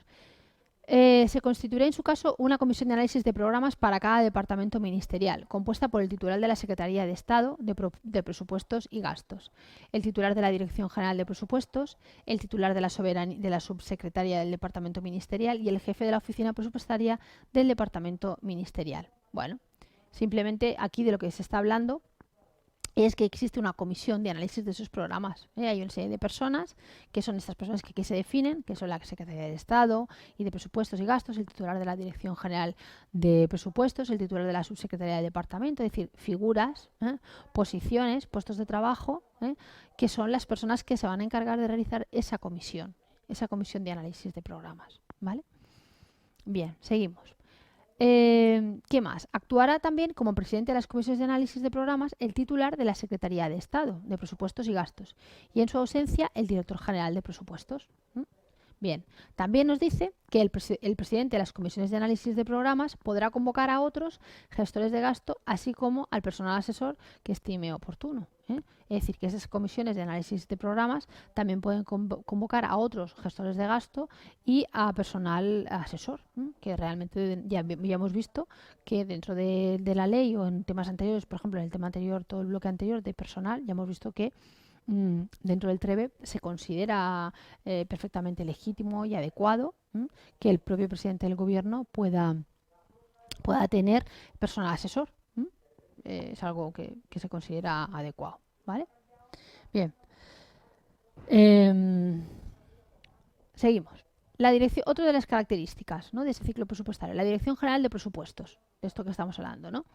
¿Qué es la Dirección General de Presupuestos? Pues es la figura de una Dirección General de Presupuestos que lo que va a hacer es elaborar los estados de gasto del anteproyecto de presupuestos generales del Estado para el ejercicio siguiente, teniendo en cuenta las orientaciones de política económica, el límite de gasto no financiero del presupuesto del Estado aprobado por las Cortes Generales, las prioridades formuladas por la Comisión de Políticas de Gasto, las conclusiones resultantes, en su caso, de las comisiones de análisis de programas y las propuestas remitidas por los distintos centros gestores, ¿vale? Es decir, que de alguna forma el ciclo presupuestario, dentro del ciclo presupuestario, pues la Dirección General de Presupuestos, de lo que se trata simplemente es de hacer diferentes anteproyectos, es decir, propuestas previas a, ¿eh? Que de alguna forma se llevan a las Cortes Generales, se llevan a esas comisiones de políticas de gastos, ¿eh? Y allí lo que se hace es que se analiza. Se analiza con distintos centros gestores o con asesores. Es lo que yo estoy explicando. Es decir, el presidente del gobierno, antes de decir en qué me voy a gastar el dinero, pues que voy a recibir por el tema del coronavirus, pues tiene que hacer un anteproyecto. Hacer un anteproyecto quiere decir qué propongo yo hacer. Entonces eso va a la comisión de expertos y después ellos me van a decir si eso es válido, no es válido, es correcto, no es correcto o qué medidas o qué aspectos tengo que corregir. ¿Vale? Bien, la Secretaría de Estado de Presupuestos y Gastos. La Secretaría de Estado de Presupuestos y Gastos coordinará las propuestas de los centros directivos del Ministerio de Hacienda y de aquellos centros directivos de otros departamentos ministeriales con competencias en materia de ingresos para la realización de previsiones y estimaciones, que han de ser tenidas en cuenta en la elaboración de los estados de ingresos del anteproyecto de presupuestos generales del Estado. ¿De acuerdo? Es decir, que hay una Secretaría de Estado de Presupuestos y Gastos que, bueno, pues que depende del Ministerio de Hacienda, en este caso, ¿no? Y que se va a encargar de hacer esas estimaciones de previsiones y estimaciones en relación a los ingresos del anteproyecto del presupuesto general del Estado. ¿Vale? Se va a encargar de analizarlo, de analizar esas previsiones, esas estimaciones y esos desvíos, ¿ok? Que se puedan plantear en esa propuesta de acción que yo propongo. ¿Vale? Bueno, eso desde el punto de vista de la fase gubernamental, porque hemos dicho que dentro del ciclo presupuestario, ¿vale? Lo que hemos estado viendo es que dentro del ciclo presupuestario tenemos una fase gubernamental, una fase legislativa, una fase ejecutiva y una fase de control, ¿vale? Bien, hemos estado hablando dentro de la fase inicial de elaboración o ejecutiva, todos los pasos que hemos visto, ¿no? Hemos hablado del artículo 15, el artículo 16 sobre las leyes que existen, hemos hablado del artículo 17 respecto a los informes y dentro de los informes hemos visto que hay que para analizar esos informes de gasto, todo lo que estoy explicando, está la Comisión de Política de Gasto, tenemos las comisiones de análisis de los programas, ¿vale? Y la Dirección General de los Presupuestos, la Secretaría de Estado de Presupuestos y Gastos, ¿sí? Vale.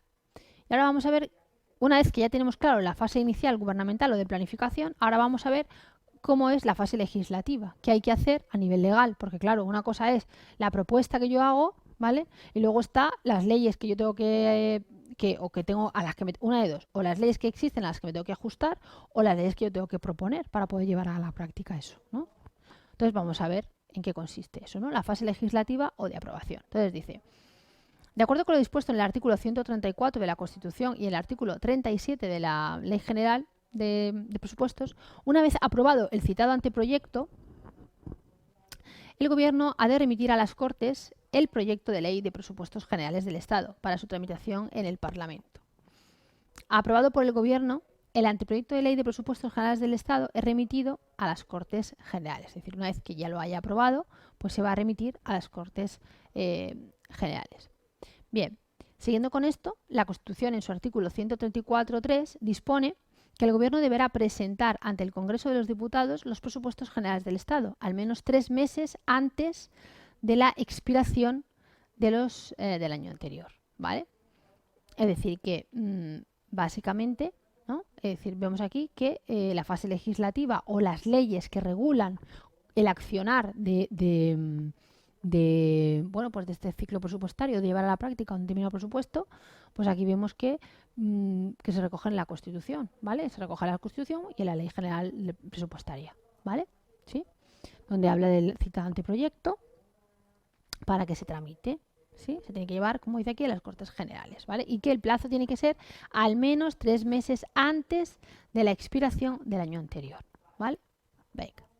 Bien, ¿qué hacemos? Dice 1. El proyecto de ley de presupuestos generales del Estado integrado por el articulado con sus anexos y los estados de ingresos y de gastos con el nivel de especificaciones de crédito establecido en los artículos 40 y 41 de esta ley. Será remitido a las Cortes Generales antes del día 1 de octubre del año anterior al que se refiera. Por ejemplo, 2. Nos dice, al proyecto de ley de presupuestos generales del Estado se acompañará la siguiente documentación complementaria. Vamos a ver qué documentación complementaria es la que se va a adjuntar. Pues, por ejemplo, las memorias descriptivas de los programas de gasto y sus objetivos anuales. Por ejemplo, el informe de impacto de género. Por ejemplo, el informe de impacto en la infancia, la adolescencia, ¿vale? el informe de alineamiento de los presupuestos generales del Estado con los objetivos de desarrollo sostenible de la Agenda 2030, ¿vale? Por ejemplo. ¿Sí? Además, ¿qué más? Nos dice un anexo, tiene que haber un anexo con el desarrollo económico de los créditos. Además, debe de haber un anexo con el desarrollo económico de los créditos por centros gestores de gasto. También un anexo de carácter plurianual de los proyectos de inversión pública que incluirá su clasificación territorial. También tiene que haber la liquidación de los presupuestos del año anterior y un avance de la liquidación del ejercicio en curso, ¿vale? O que está al corriente. También las cuentas y balances de la seguridad social del año anterior, los estados consolidados de los presupuestos, un informe económico y financiero que incluirá una explicación de los contenidos de cada presupuesto, con especificación de las principales modificaciones que presenten en relación con los vigentes, una memoria de los beneficios también fiscales.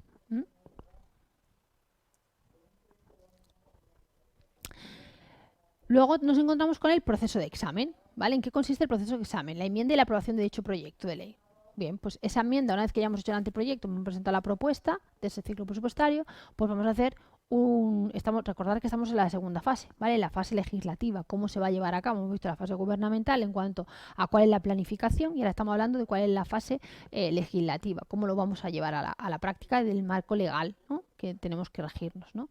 Entonces, pues lo primero que hacemos, ¿qué es? Pues publicarlo en el BOE, ¿vale? Obviamente, en el Boletín Oficial de las Cortes Generales, ¿vale? Segundo, pues un plazo para la presentación de enmiendas. Hay que dejar un tiempo, ¿eh? Una enmienda es cualquier propuesta de rectificación, mejora, lo que cualquier otro miembro quiera o proponga hacer o proponga cambiar o plantear, ¿vale? Por lo tanto, hay que dejar ese espacio, ¿vale? Para que lo puedan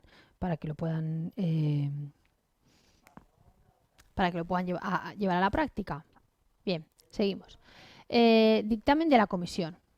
Pues el dictamen de la comisión es lo mismo, es decir, pues después, bueno, vamos por el 2, vamos por el plazo de la expresación de enmiendas. Después de la enmienda hay que discutir esas enmiendas, ¿no? Si hay enmiendas a la totalidad en el pleno y las demás enmiendas en la Comisión Permanente Legislativa de Presupuestos, por ejemplo, hay que hacer un dictamen de la comisión, hay que hacer un examen y una aprobación por el pleno del Congreso, hay que hacer una tramitación análoga en el Senado, el proceso culminará con la sanción del rey, el proceso culminará con la sanción del rey y la promulgación y publicación en el Boletín Oficial del Estado, ¿vale? Es decir, que todos estos son los pasos dentro del enfoque o el marco del marco de la fase legal, ¿no? de realización, de ejecución legal, ¿ok? Bien, el artículo 38 de la Ley General Presupuestaria establece a este respecto, pues vamos a ver qué define a este respecto, ¿vale? El artículo 38 de la Ley General Presupuestaria. Vamos a ver qué es lo que recoge a este respecto, ¿de acuerdo? Bien, primero, si la Ley de Presupuestos Generales del Estado no se aprobará, si la Ley de Presupuestos Generales de Estado no se aprobara antes del primer día del ejercicio económico correspondiente, se considerarán automáticamente prorrogados los presupuestos iniciales del ejercicio anterior, hasta la aprobación y publicación de los nuevos en el Boletín Oficial del Estado, ¿vale? Por ejemplo. Segundo, la prórroga no afectará a los créditos para gastos correspondientes a programas o actuaciones que terminen en el ejercicio cuyos presupuestos se prorroguen o para obligaciones que se extingan en el mismo, ¿vale? Bien. Tercero, la estructura orgánica del presupuesto prorrogado se adaptará sin alteración de la cuantía total a la organización administrativa en vigor en el ejercicio en que el presupuesto deba ejecutarse. Y cuarto, el Consejo de Ministros, a propuesta del Ministerio de Hacienda, acordará los criterios para instrumentar la aplicación de los apartados anteriores, ¿vale? Bien, ahora vamos a ver la fase de ejecución, ¿de acuerdo? Bien. La ejecución del presupuesto corresponde al gobierno. La Ley General Presupuestaria, en su artículo 74, establece que corresponde a los ministros y a los titulares. Bueno, esta es la tercera fase, ¿vale? Ahora vamos, antes de continuar, hemos visto, ya lo he dicho, ¿no? Volviendo otra vez, dentro del ciclo presupuestario hay 4 fases, ¿no? Hemos visto la fase inicial, que es la fase gubernamental, que es la de planificación. Hemos visto la fase legislativa, que es en la que digamos que eso se adapta o se acopla a las leyes que existen, la Ley General Presupuestaria, la Constitución, ¿vale?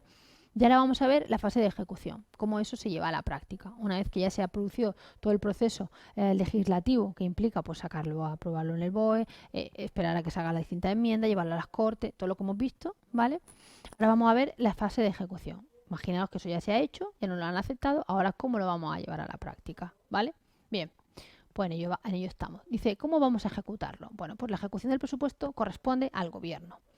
La Ley General Presupuestaria, en su artículo 74, establece que corresponde a los ministros y a los titulares de los demás órganos del Estado con dotaciones diferenciadas en los presupuestos generales del Estado aprobar y comprometer los gastos propios de los servicios a su cargo, salvo los casos reservados por la ley a la competencia del Gobierno.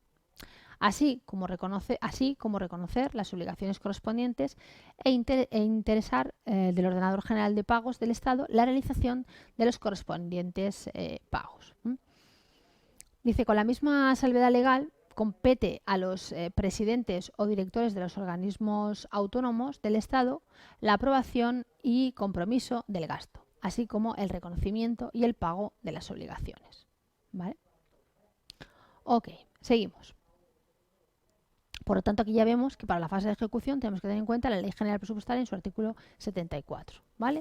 ¿Qué más vemos aquí? Pues que tenemos que tener en cuenta para la fase de ejecución en la Ley General Presupuestaria el artículo 75. ¿Vale? ¿Qué dice?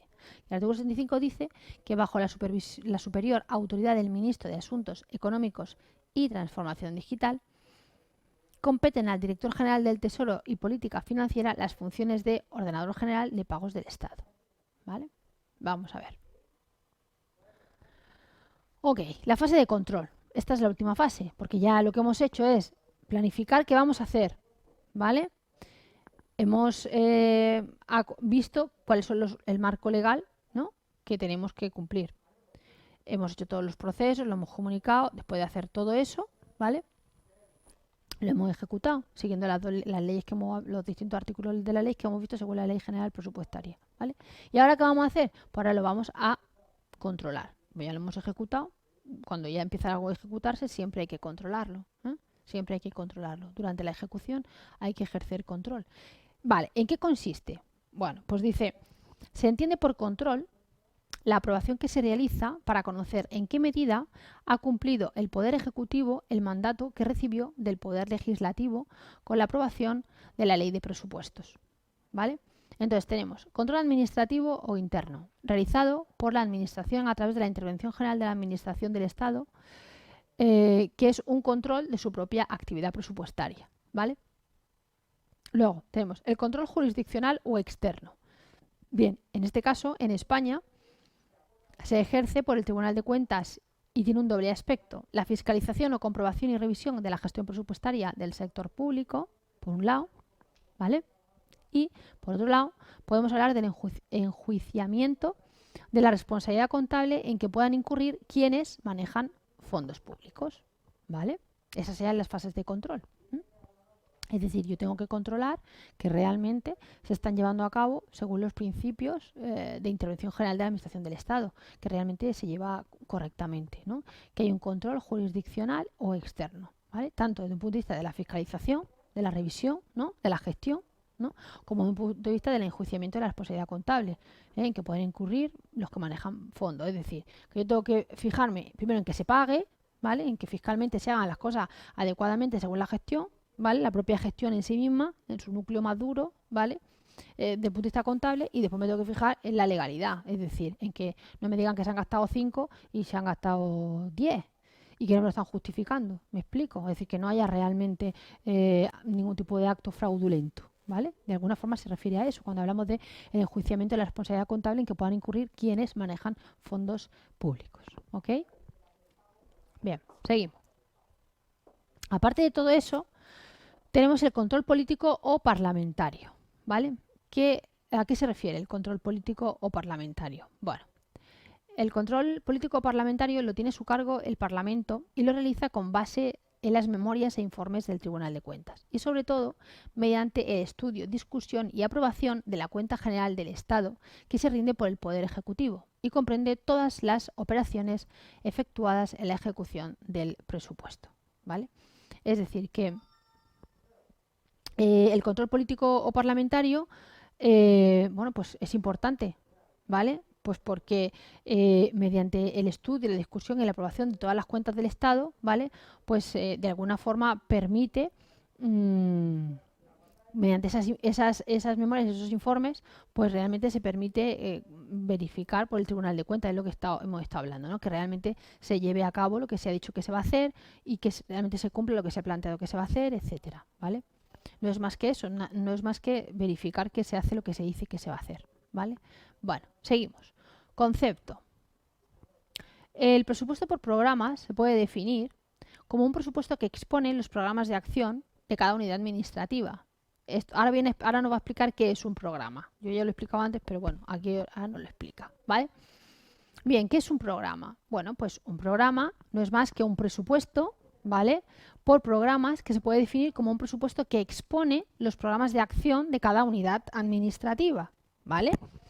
Indicando la dotación expresada en unidades monetarias, además los recursos humanos y materiales que cada uno precisa, así como los indicadores de los medios físicos sobre los que actúa y los indicadores de resultados, es decir, de los productos o servicios que se obtendrán de ese programa. Bien, ¿cuáles son los objetivos? Bien, pues los objetivos, podemos decir que en el presupuesto por programas es esencial la identificación de los objetivos de cada unidad del sector público. Las distintas unidades administrativas deben realizar constantemente una definición y revisión de los objetivos y de los métodos para alcanzarlos. Proceso que va acompañado de la preparación de una estructura de programas. Es necesario tener en cuenta que pueden definirse distintas categorías de objetos, que pueden sintetizarse de la siguiente forma, que vamos a ver de qué forma se pueden sintetizar, ¿vale? Es decir, que básicamente un programa es, pues ya lo hemos dicho, es decir, objetivos con acciones, ¿vale? Dentro de una unidad administrativa, de un departamento, de un área dentro de la propia administración, donde habrá una dotación económica, ¿vale? Con unos recursos humanos, materiales, ¿vale? Y con unos indicadores, obviamente, de medios físicos, ¿vale? Y de resultados, porque evidentemente hay que ir verificando en el proceso de evaluación o de desempeño de determinado programa, con determinados indicadores, hay que ir controlando que se va haciendo lo que se dice que se va a hacer, ¿vale? Pues para conseguir realmente el objetivo. O por si hay alguna desviación en el proceso, introducir cambios, ¿vale? Bien, seguimos. Objetivos. En el presupuesto por programas es esencial la identificación de los objetivos de cada unidad del sector público. Las distintas unidades administrativas deben realizar constantemente, como decía, una definición y revisión de los objetivos y de los métodos para alcanzarlos, proceso que va acompañado de la preparación de una estructura de programas. ¿Vale? Bien. Es necesario tener en cuenta que pueden definirse distintas categorías de objetivos que pueden sintetizarse de la forma siguiente. Evidentemente, dentro de un programa pues ahí puede haber objetivo a largo plazo, objetivo a corto plazo, objetivos primarios, secundarios, en fin, depende de cómo queramos desarrollarlo. Todo depende de la dificultad o de la complejidad que esa unidad administrativa tenga, ¿vale? O esa unidad de trabajo o ese centro de trabajo donde nosotros tengamos que llevar a cabo ese programa, ¿vale? Finalidades. ¿Cuáles son sus finalidades? Bueno, pues las finalidades son objetivos que expresan de forma cualitativa las grandes metas de la sociedad, traduciendo la ideología característica de la comunidad. Se caracterizan por su naturaleza abstracta y cualitativa y por aquellas circunstancias que pueden dificultar su medición. ¿De acuerdo? Bien, las misiones de los poderes públicos. Bien, esta segunda categoría de objetivos se deduce de las finalidades teniendo en cuenta los condicionantes para la realización, así como los diversos factores de oposición. ¿Vale? Evidentemente, es decir, cuando uno va a hacer un proyecto, tiene que tener claro cuál es su objetivo, ¿sí? Desde un punto de vista cuantitativo, cualitativo, ¿vale? Debe de medirlo, porque lo que no se mide no se controla, con lo cual, y estamos hablando de control presupuestario, por lo tanto hay que medirlo, ¿vale? Y después tiene que haber una misión de los poderes públicos. ¿M? ¿Qué quiere decir?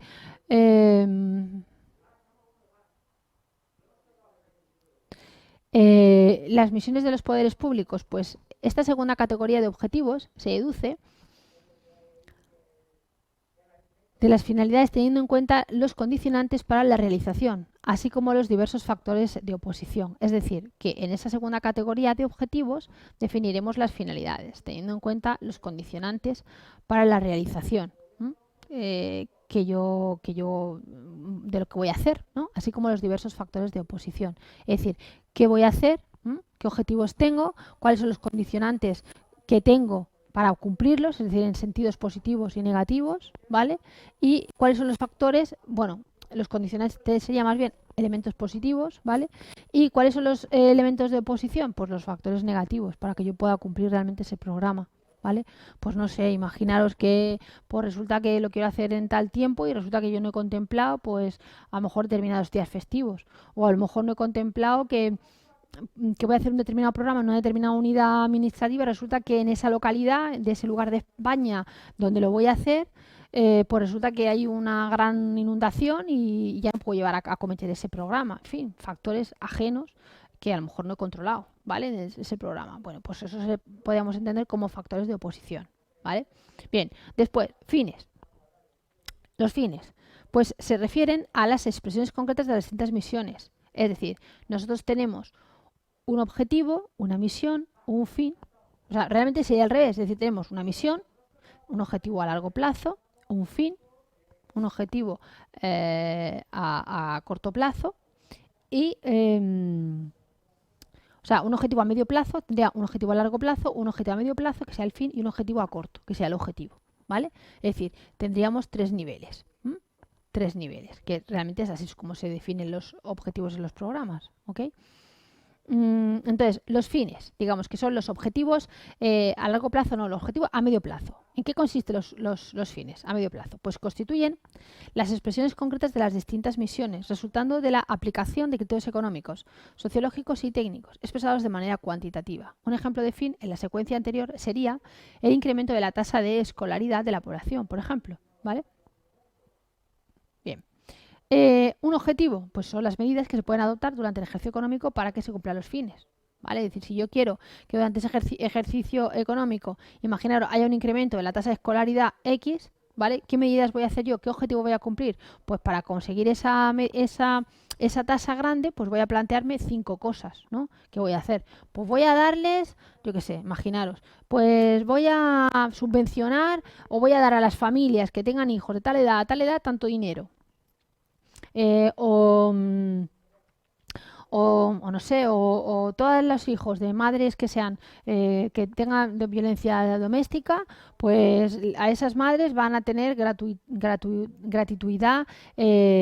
si escolarizan a sus hijos menores de 4 años. Por ejemplo, ¿vale? Entonces, a través de todos esos objetivos que yo planteo, digamos que el objetivo general, que es incrementar, que es conseguir, pues imaginaros, yo quiero mejorar, la misión podría ser mejorar la cultura, la misión sería mejorar la cultura de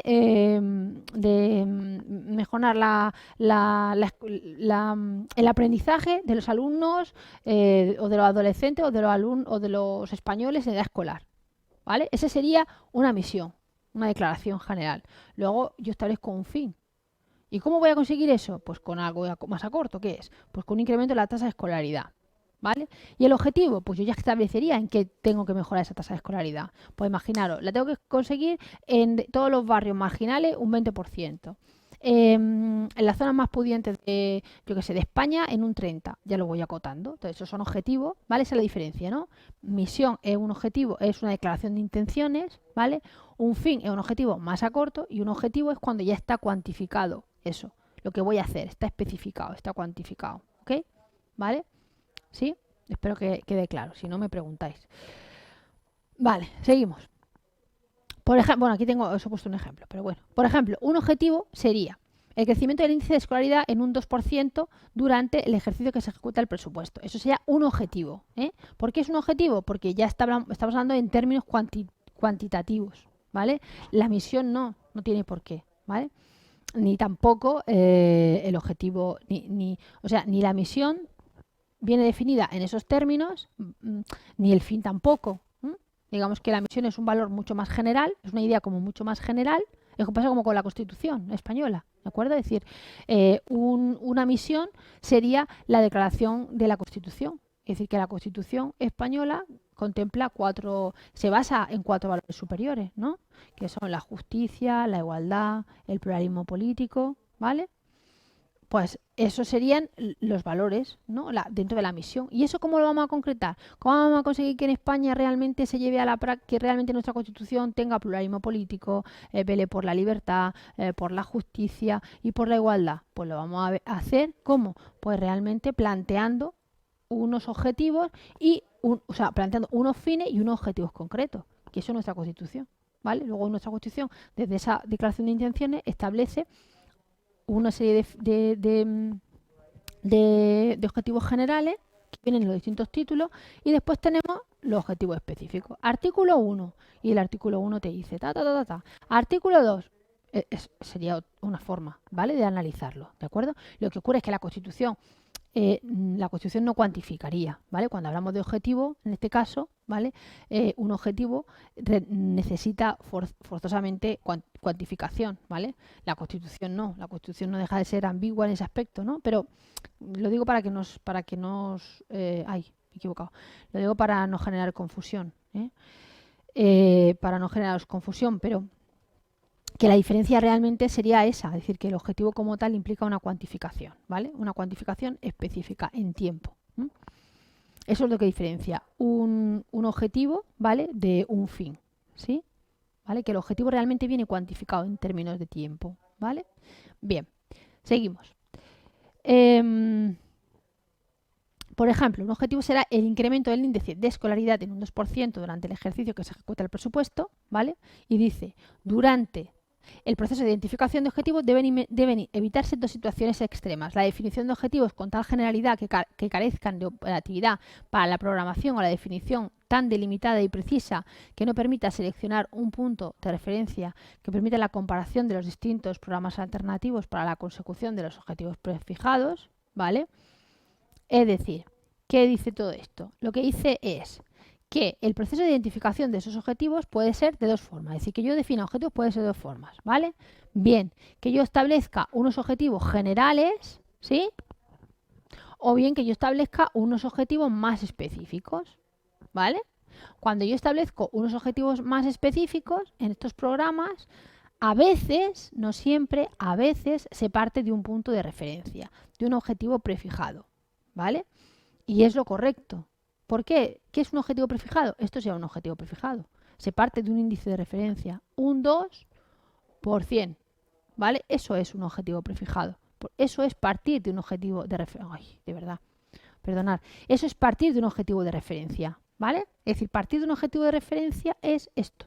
Un 2% durante el ejercicio tal. Eso es partir de un punto de referencia, ¿sí? ¿Vale? Y de un objetivo prefijado. Simplemente es partir de un número de referencia. Partir de que yo quiero mejorar en tal cantidad, ¿sí? Eso es lo que se refiere, ¿vale? Entonces, un objetivo puede hacerse de 2 formas, o bien en términos generales o bien en términos más específicos, ¿vale? La forma en cómo definimos un objetivo mucho más específico es partir, como digo, de un punto de referencia, con una comparación entre objetivos, ¿vale? Eso es lo que permite una mayor especificidad. Bien, seguimos. Paralelamente a la selección de los objetivos, debe procederse a la definición de una serie de indicadores de objetivos que permitan la valoración del grado de consecución de los mismos durante la ejecución del presupuesto, con objeto de realizar un control de eficacia. Está claro. Es decir, para realmente controlar la eficacia de algo, ¿vale? Ya lo he dicho antes, si no se mide, no se controla, ¿vale? Y entonces, ¿qué es lo que uno mide para controlar? Pues indicadores, que se cumplan los objetivos, ¿sí? Si no se cumplen los objetivos que yo me planteo, Si yo digo, pues el indicador para evaluar que el 2% durante el ejercicio que se ejecuta el presupuesto, ¿cómo lo voy yo a medir eso? Pues a ver, yo lo voy a medir por el número de... por ejemplo, un indicador que yo puedo definir para cumplir ese objetivo es el número de solicitudes que voy a recibir por parte de padres o de madres para escolarizar. Ese número de solicitud, eso puede ser un indicador. ¿Vale? Porque yo puedo decir, pues sí, pues la tasa se va a conseguir o se ha conseguido porque yo preveo que se pueda conseguir. Porque no olvidéis que elaborar un indicador dentro de un programa no es más que una medida para ir analizando las desviaciones. Es decir, establecer un indicador es una forma de que yo mida si esto va bien o no va mal. Esto es como cuando uno está enfermo. Es decir, ¿qué es un indicador cuando uno está enfermo? La fiebre, por ejemplo. ¿Y qué hago yo? Pues yo me pongo el termómetro, me pongo el termómetro, me pongo el termómetro. ¿Para qué? Para saber como indicador si realmente me sube y me baja la fiebre, si me he curado o no me he curado, si voy bien o no, pues para saber lo que voy a hacer, si voy otra vez al médico, si me tomo otra cosa, si busco otra alternativa. ¿Me explico? Pues en un programa económico me da igual, un programa económico, un programa técnico, un programa, ¿vale? En este caso económico, presupuestario. Estamos hablando de control económico presupuestario, pero para hablar de control económico presupuestario tenemos que hablar de acciones, tenemos que hablar de que hacemos algo para poder, cualquier control económico implica alguna acción, ¿sí? Entonces, si no hay acción, no hay control económico, carece de sentido, ¿vale? Entonces, cuando hay algo que está en acción, tiene que haber un control presupuestario, ¿vale? Entonces, y en esos hay muchas formas, estamos viendo distintas formas, y una de ellas son los programas, ¿no? Que hace el gobierno. Esos programas que define el gobierno necesitan todos estos pasos, unos objetivos generales, que son sus misiones, unos objetivos más específicos, que son sus fines, y unos, o sea, que son sus, los valores, ¿vale? Los objetivos generales, los objetivos más específicos, que son propiamente sus objetivos, y además necesita unos indicadores. Porque en el proceso del desarrollo de la implementación de ese programa yo tengo una serie de indicadores en determinados puntos críticos que yo considero que son importantes para que yo mida la desviación respecto a los objetivos de mi proyecto, tanto a nivel técnico como a nivel económico. ¿Vale? Espero que me esté explicando. ¿Vale? Es muy fácil realmente entenderlo, ¿vale? Entonces, paralelamente a la selección de los objetivos debe procederse a la definición de una serie de indicadores, como decía, ¿no? Pues por ejemplo, yo digo, por ejemplo, cuando esta situación que hemos vivido de la pandemia, ¿no? Por el coronavirus, pues cuando a una persona se va a su casa, la mandan a su casa, ¿qué le hacían? ¿Qué indicador tenía que seguir? Pues tenía que medirse la temperatura, ¿no? Pero además también yo sé por ahí que hay personas a las que incluso les han mandado medirse el nivel de oxígeno en sangre, pues para saber si a lo mejor tienen coronavirus, pues por la situación de los pulmones, pues para saber si realmente podían tener o no dificultades respiratorias severas o más graves como para hospitalizarlo. Pues yo sé de personas pues que les han pedido que se midieran su nivel de oxígeno en sangre, ¿no? Entonces, todo eso son indicadores. ¿Indicadores para qué? Pues para saber el estado de cómo se encuentra esa persona para tomar decisiones en ese proceso, ¿vale? Pues en un proyecto técnico es lo mismo, ¿vale? Bien. ¿Para qué se hace eso? Pues para medir un control de la eficacia, como he dicho, ¿vale? Para medir que realmente se ha cumplido el objetivo o no, ¿no? O realmente para introducir cambios en el proceso, ¿vale? Como he dicho, para cambiar algo, porque no se está cumpliendo, ¿eh? Como estamos viendo que no, esto es como en la casa de uno, es decir, si tú sabes que cuáles son los indicadores, pues si tú sabes que tienes que llegar a final de mes con tanto importe económico y ves que te falta dinero, pues ya sabes que el hecho de que te vaya faltando dinero es un indicador obvio de que hay algo que no está bien, ¿vale? Que tienes que cambiar. O otro indicador puede ser porque se te dispara la factura del teléfono, ¿no? Y tú usas un punto de referencia en relación a otras facturas de otros meses. Entonces ahí sabes tú que hay un fallo, porque sabes que no te cuadra con tus indicadores de referencia de siempre. Entonces eso hay que cambiarlo, hay que hacer algo, ¿vale? Para cambiarlo. Bueno, seguimos. Fases. Primero, fase de planificación, ¿vale? Ahora vamos a ver, hemos visto el concepto, ¿vale? De en qué consiste ese programa y ahora vamos a ver cuáles son esas fases, ¿eh? Entonces, las fases. Primero, fase de planificación. La fase de planificación es la fase de estudio y selección de los distintos objetivos que debe perseguir el sector público, así como de las finalidades generales de las decisiones públicas. En esta fase, caracterizada por su enfoque a largo plazo, se identifican los programas asociados con los objetivos, así como los indicadores que permiten su evaluación. ¿Vale? ¿De acuerdo? Porque no os olvidéis que después estamos hablando de la Administración General del Estado, ¿vale? Estamos hablando de una institución pública, estamos hablando de que nuestro dinero muchas veces viene de fondos internacionales, estamos hablando de que pertenecemos a una institución mucho más grande que la Comunidad Europea, la que nos da soporte, estamos hablando de que hay tratados internacionales, entonces todo eso implica que nosotros tenemos que tener informes, tenemos que tener informes de en qué gastamos nuestro dinero, cómo lo gastamos, qué programas son los que hacemos, ¿vale? Qué impacto tienen nuestros programas, y para valorar el impacto de un programa hay que evaluarlo. Para saber si yo mi programa de tasa de escolarización de niños lo he hecho bien y estoy consiguiendo los objetivos que me planteo, tengo que medir su impacto. Y para medir su impacto necesito evaluarlo, ¿vale? Y entonces tengo que hacer informes, tengo que buscarme estrategias para esa fase, ¿no? de evaluación, ¿ok? Vale, seguimos. Fase de programación. Es decir, entonces lo que estamos viendo aquí es que cuando yo voy a elaborar un programa, primero tengo que planificarme, ¿no? Me planifico. ¿Cómo me planifico? Por el objetivo, o sea, mi declaración de intenciones de ese plan, mi objetivo a largo plazo, ¿sí? Mi objetivo a corto plazo, mis indicadores que voy a usar en ese proceso para medir que se están cumpliendo lo que yo digo que voy a hacer, ¿vale? Y además la evaluación. Voy a evaluar que eso realmente tenga el impacto que yo espero, es decir, que sea útil, ¿vale? Eso es lo que se llama la validez, que sea útil, ¿eh? Es decir, eso es lo que quiere decir evaluar, verificar la utilidad de lo que yo he dicho que va a servir para hacer algo, ¿vale? Bien, la fase de programación. Esta ahora vamos a ver, es la fase de planificación. Yo ya tengo todo planeado lo que voy a hacer. Ahora vamos a ver cómo lo voy a programar. Bien. En esta etapa de programación se formulan los programas alternativos que posibiliten la consecución de los objetivos, precisándose los medios necesarios y el impacto financiero de los distintos programas. Es decir, en esta fase, en la fase de programación, pues yo realmente, como ya lo dice su propia palabra, ¿vale? Programar. Voy a programar. ¿Programar qué quiere decir? Quiere decir hacer algo en un tiempo concreto, como estamos viendo.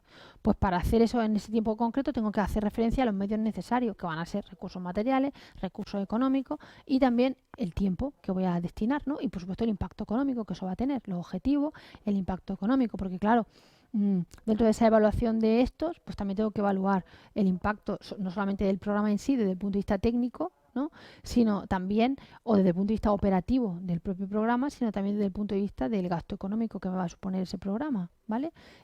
Para poder acometerlo, ¿eh? Bien, en esta etapa además se analizan y se seleccionan los distintos programas teniendo en cuenta su complementariedad o sustituibilidad para alcanzar los objetivos, ¿eh? Es decir, que también se van a medir si se pueden cruzar datos o si se pueden cruzar funciones o actividades dentro de un determinado programa, ¿vale? Imaginaos que hay una unidad administrativa o una unidad dentro de la administración pública, pues que se van a llevar diferentes programas, pues un programa de violencia de género y un programa yo qué sé, de inserción de extranjería. Pues a lo mejor en ese proceso, dentro de ese programa, puede haber determinadas actividades, ¿vale?, que se solapen. Es decir, que con los recursos de un programa podamos a lo mejor cubrir ambos programas, ¿vale? Eso es lo que se refiere cuando está hablando de la complementariedad, ¿eh? Porque de alguna forma eso me va a ayudar a conseguir mis objetivos. A lo mejor me puede ayudar a lo que hemos visto antes, a presupuesto de base cero, ¿vale?, en una determinada partida, porque resulta que a lo mejor en ese mismo proyecto la misma persona me va a hacer tanto como recurso humano, me va a hacer lo mismo en el programa de violencia de género o como el programa de extranjería, va a ser la misma persona. ¿Me explico? Entonces yo ya estoy ahí estoy acortando presupuestos, ¿no? Estoy consiguiendo complementar mis recursos, ¿no? Con lo cual estoy consiguiendo mayor eficacia, ¿no? Mayor eficacia y mayor eficiencia de mis recursos. Bien, los programas se comparan, como dice aquí, en toda su extensión temporal, traduciéndose en términos financieros para un periodo de tiempo determinado, cuyo horizonte suele ser 4 o 5 años, ¿vale? Evidentemente, cualquier programa, para realmente verificar que es útil, pues hay que comparar todo, ¿no? Hay que comparar, vamos, que no es que lo comparemos nosotros, o sea, no es que eso sea, no es que esto que yo estoy explicando ahora mismo sea algo excepcional que lo haga en la administración del Estado, sino, o sea, eso lo hace cualquiera. Es decir, lo hacemos nosotros, vuelvo a repetir, es sentido común, nosotros lo hacemos en nuestra vida diaria, ¿vale? Es decir, ¿cómo nosotros evaluamos si realmente un programa es adecuado o no es adecuado? Pues lo medimos pues también con recursos, con los resultados que nos da, ¿no? ¿Y cómo lo mido los resultados? Pues muy fácil, pues inversión, ¿no? En tiempo, esfuerzo, dinero y resultado. Si resulta que yo para hacer una determinada cosa invierto mucho tiempo, invierto mucho esfuerzo y gasto mucho y recibo poco dinero, pues realmente está pasando algo, ¿no? Algo no lo estoy haciendo bien, ¿vale? Pues esto es de lo que estamos hablando, ¿vale? Entonces, realmente cuando se dice que los programas se comparan en toda su extensión temporal, quiere decir que en términos financieros, pues eso es lo que se hace, es decir, medir para ver cómo se produce realmente ese cumplimiento entre recursos y objetivos, ¿no? Y presupuesto, ¿sí? Para que realmente, si hay algún fallo, se pueda hacer una reasignación de recursos, ¿vale? Tanto materiales como económicos. En un momento dado, si algo no sale bien, pues podamos cambiar la dirección con esos indicadores que van a decir si va bien o no y pueda yo reasignar recursos de un sitio a otro, ¿vale? Bien, luego, la fase de presupuestación. La fase de presupuestación consiste en la traducción en términos físicos y monetarios del conjunto de programas seleccionados en la etapa de programación, cuantificación anualmente de la programación a largo plazo, ¿vale? En términos normales, la presentación anual de los programas viene acompañada de una traducción de los mismos a un presupuesto formulado tradicionalmente, es decir, una estructura orgánico-económica del gasto público. Bueno, simplemente lo que me está aquí explicando, ¿no? La fase de presupuestación no es más que cogerlo todo, ¿vale? Todos los programas que pueda tener en este caso en la Administración General del Estado, ¿vale? Nuestra Administración General del Estado puede tener 5, 10, 15 programas, 90 programas, ¿vale? En diferentes unidades administrativas. Y lo que yo hago es pues hacer un proyecto. ¿M? Un proyecto de un conjunto de programas que sería un proyecto, ¿no? De ese programa donde viene cuantificado todas sus etapas con sus recursos económicos y sus recursos económicos, materiales y humanos, ¿no? Pero en este caso, como estamos hablando de presupuesto, o sea, estamos hablando todo el rato de gestión financiera y gestión económica y financiera, evidentemente están sujetos a dinero, ¿vale? Con lo cual ahí lo que va a prevalecer es esa presentación de esa programación desde un punto de vista económico, ¿no? En términos físico y económico. Aquí lo físico, ¿no? Cuando hablamos de físico, estamos hablando de recursos humanos, recursos materiales, ¿de acuerdo? Pero lo que nos interesa son recursos físicos y recursos monetarios, ¿vale? El dinero que realmente vamos a gastar, porque eso es de lo que estamos hablando, ¿vale? ¿Ok? Para poder valorar el gasto público. Bien, seguimos. La fase de control. La fase de control, en ella se procede a la ejecución del presupuesto evaluando durante la misma los resultados obtenidos de las previsiones realizadas. Comprende las siguientes operaciones. ¿Cuáles son esas operaciones? Pues primero, registro de los costes y los resultados obtenidos. 2. Comparación entre los objetivos previstos y los resultados alcanzados. Determinación de las desviaciones producidas. 3. Análisis de las causas de las desviaciones. Y 4. Feedback. Bueno, volvemos a lo mismo. Vuelvo a decir lo que he dicho ya todo el rato hoy, ¿no? La fase de control es obvio, es decir, se registran y se controlan los costes y los resultados, se compara los objetivos previstos con los resultados alcanzados, si estoy haciéndolo o no, como tengo que hacerlo, analizo las causas de las desviaciones. Evidentemente, para comparar, que es lo que estamos hablando aquí, necesito puntos de referencia, ¿vale? ¿Y qué son los puntos de referencia? Indicadores. Necesito indicadores. Yo tengo indicadores y comparo mis objetivos previstos con mis resultados alcanzados. Y de ese análisis saco el qué? Las desviaciones. Y de esas desviaciones, ¿qué hago yo? Pues me voy a las causas.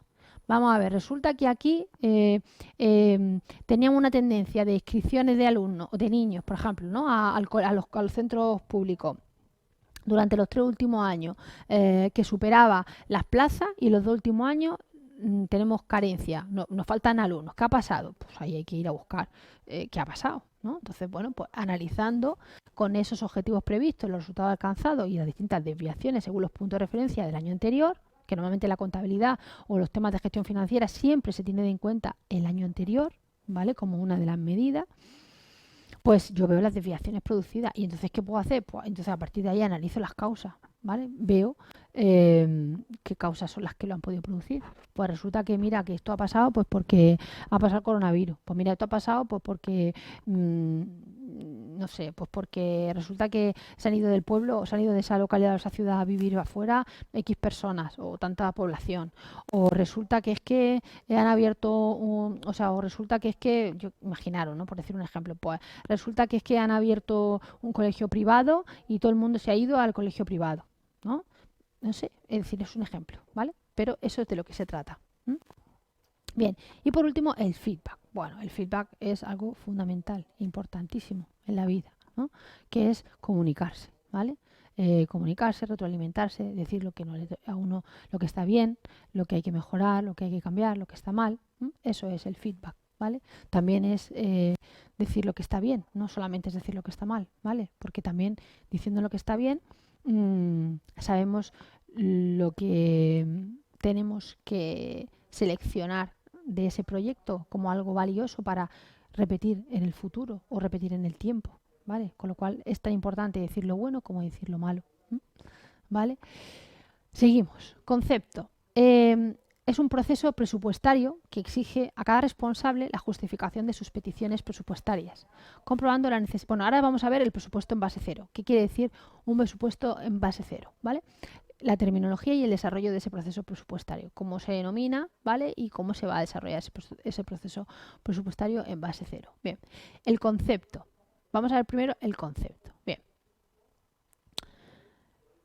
El concepto es un proceso presupuestario que exige a cada responsable la justificación de sus peticiones presupuestarias, comprobando la necesidad de todas las cantidades a gastar. El procedimiento identifica todas las actividades en paquetes de decisión que serán evaluadas y jerarquizadas mediante un análisis sistemático. ¿Vale? Bien. ¿Cuáles son las premisas?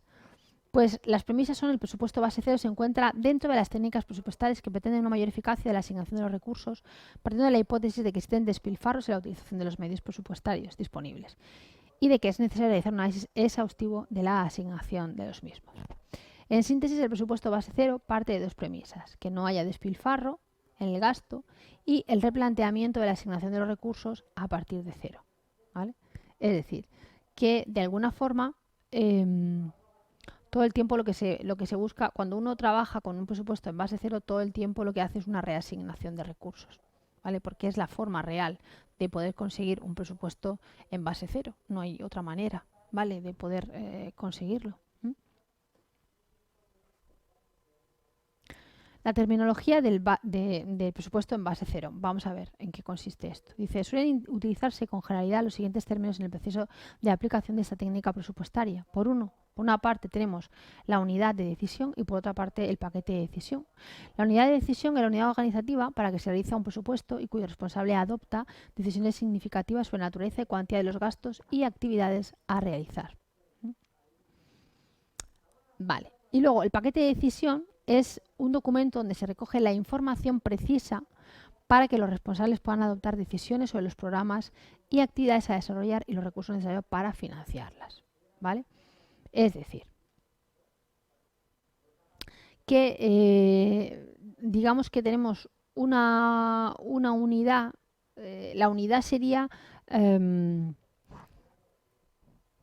la parte más pequeña, ¿vale? Dentro de ese presupuesto, ¿vale? La unidad de decisión sería la parte más pequeña de ese presupuesto dentro de una unidad organizativa, ¿vale?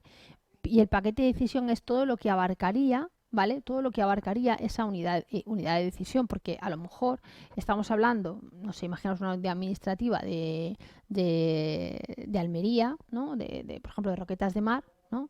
Por decir un ejemplo, o de, yo qué sé, o de Albox.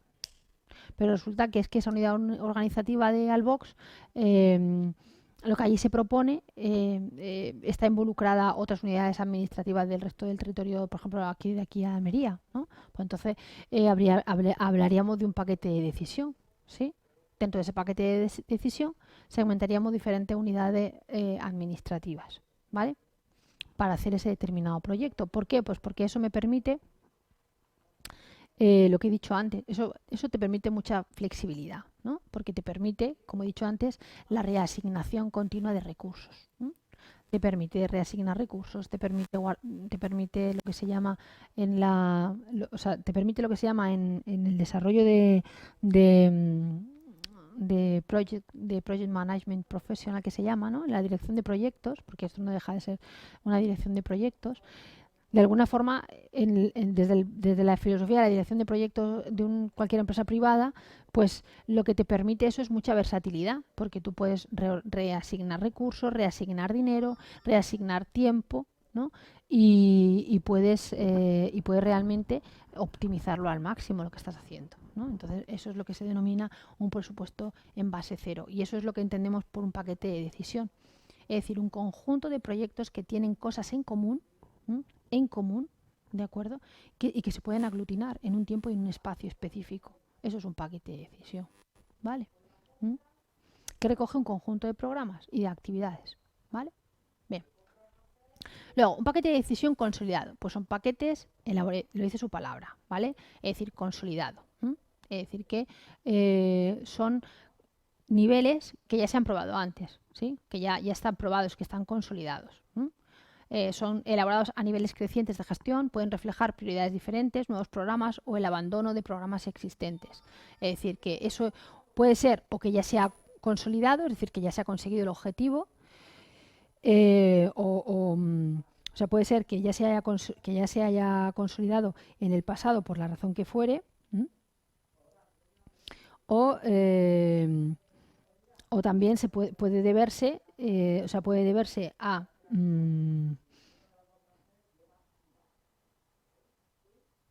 o sea, puede deberse a que ya se hayan esas decisiones, esos paquetes de decisión ya se hayan producido, ¿vale? O que estén produciéndose o que ya vengan de decisiones anteriores que ya se han producido antes y que se sabe que van a dar resultado, ¿vale? Luego, ordenación de paquetes de decisión, proceso por el que cada responsable ordena los programas a su cargo en un orden decreciente de prioridad. Decreciente quiere decir de más a menos. ¿De acuerdo? De más a menos. ¿Sí? Es decir, 9, 8, 7, 6, 5, 4, 3, 2, 1, 0. Ya hemos llegado a la base 0. Eso es lo que se denomina base 0. ¿Vale? ¿Ok? Eso es lo que se refiere a paquetes de decisión en términos decrecientes. ¿Sí? Vale. Porque estamos hablando de base 0. Quiere decir que es un presupuesto en términos decrecientes. Seguimos. Niveles de financiación de los programas. Se pueden distinguir 3 niveles. Primero, el nivel mínimo, ¿vale? Que es el nivel de financiación por debajo del cual se puede alcanzar los objetivos propuestos. El nivel corriente, que es el nivel que permite realizar las actividades del año anterior sin cambios importantes, ¿vale? Y el nivel de mejora. El nivel de mejora son niveles de financiación superiores al corriente que pueden conseguir una superior intensidad en la consecución de uno o de varios objetivos, ¿vale? Esos son los 3 niveles. ¿Sí? Yo creo que esto está claro, ¿vale? Las fases del presupuesto en base 0. ¿Cuáles son las bases? Las fases, perdón. Pues las fases son, dentro de la elaboración de este tipo de presupuesto se pueden distinguir las siguientes fases. La primera fase, la identificación de unidades de decisión. La segunda fase, identificación de objetivos, actividades para alcanzarlos e indicadores de resultados. Tercero, análisis de alternativas y preparación de paquetes de decisión. Cuarto, evaluación y ordenación de los paquetes de decisión. Quinto, preparación del presupuesto. Y sexto, seguimiento y control. ¿Vale? Bueno, esto es como cualquier elaboración de presupuestos. ¿Vale? O sea, esto puede suponer complicado entenderlo, pero vosotros quedaos con la idea que yo he dicho. Es decir, un paquete de decisión no es más que un conjunto de actividades, ¿vale? De un determinado proyecto que se unifican entre sí, porque tienen cosas en común, ¿vale? En tiempo, en tiempo, en forma, en actividad que hay que hacer, ¿vale? Entonces todas esas se unen, se unifican en lo que técnicamente se llama paquete de decisión, ¿vale? Y entonces en ese paquete de decisión, ¿vale? Se hace así y se habla en términos de paquete de decisión porque nos permite, como he dicho, reasignar para un mismo, o sea, un mismo recurso o un mismo gasto, una partida económica o un determinado gasto económico dentro de un programa, poder usarlo para 5 o 6 cosas a la vez, ¿vale? ¿Me explico? Eso es lo que se llama un presupuesto en base cero, ¿vale? Y eso es lo que se llama un paquete de decisión. Vale. Entonces se evalúan, ¿no? Dice, se analizan los paquetes de decisión, ¿no? Se prepara el presupuesto y se hace un seguimiento y un control, ¿vale? La ordenación no es más que poner el orden. Es decir, si dentro de un programa hay que hacer 5 acciones y resulta, pues yo voy a ver en qué cosas dentro de ese programa no sé, imaginaros, pues hay que colgar, hay que cortar y hay que pegar. Pues si hay que hacer esas 3 cosas, pues voy a ver qué cosas en común, ¿vale? Dentro de esos diferentes proyectos hay para que yo pueda constituir un paquete de decisión. Eso es lo que se refiere, ¿vale? Cuando dice que lo que hace es una evaluación y ordenación de los paquetes de decisión, ¿vale? Venga, seguimos. Asignación de prioridades. Bueno, pues una vez que nosotros ya hemos definido lo que vamos a hacer, cómo lo vamos a hacer, hemos asignado qué decisiones vamos a tomar, cuáles son los paquetes de decisión que se van a llevar a cabo, pues a partir de ahí vamos a decir una asignación de prioridades. Vamos a ver cómo vamos a asignar las prioridades. Bueno, pues la asignación de prioridades no es más que partiendo de un presupuesto de base cero, que no es que se parta un presupuesto de base cero. Ya hemos dicho que un presupuesto de base cero tiene una evolución en términos decreciente, ¿vale? Entonces, esa es lo que está implícito en ese presupuesto es esa evolución decreciente, con lo cual está implícita la idea de esas unidades de decisión dentro de la alta dirección del organismo para conseguir, ¿no?, que de alguna forma se llegue a ese presupuesto de base cero. Para llegar a ese presupuesto de base cero, yo tengo que buscarme recursos dentro de mi programa, ¿vale?, económico, de mi programa que yo voy a acometer dentro de la Administración General del Estado para poder reasignar recursos, hacer cosas a través de paquetes de decisión, ¿vale? Bien. Por último, el conjunto de paquetes jerarquizados y debidamente valorados debe ser contrastado con la previsión de recursos disponibles durante el periodo. Está claro. Si yo digo que mi paquete de decisión es pues que voy a hacer ese mismo programa dentro de Almería, lo voy a hacer en Albox, lo voy a hacer en Roqueta y lo voy a hacer en, no sé, imaginaos, lo voy a hacer en Cabo de Gata, por decirlo algo, lo voy a hacer en San José, ¿no? Pues resulta que yo lo que voy a hacer es intentar hacer paquete de decisión para reasignar mis recursos, para que mis recursos se puedan optimizar. Entonces, una de las cosas que tengo que ver es pues, los recursos disponibles, tanto a nivel humano como a nivel, en este caso se refiere a nivel humano, ¿no? Pues a nivel humano sí yo voy a tener recursos disponibles para hacerlo en otro sitio al mismo tiempo, ¿vale? Eso es lo que se refiere, ¿de acuerdo? Bueno, pues hasta aquí el tema de hoy, ¿vale? Yo me he extendido más que normalmente, pues porque yo creo que el tema lo requería, ¿vale? Entonces, bueno, pues porque es la parte, digamos, presupuestaria y bueno, y creo que es lo suficientemente importante como para detenerse en ello, ¿vale? Entonces, bueno, pues hemos visto todo, ¿vale? Hemos visto el presupuesto, los principios que implica, el ciclo presupuestario, ¿vale? En qué consiste el presupuesto por programas y sus bases y luego, por último, la terminología y el desarrollo de ese proceso presupuestario, ¿vale? Cómo se lleva a cabo, ¿vale? Bueno, pues una vez dicho todo esto que ya hemos contado, ¿vale?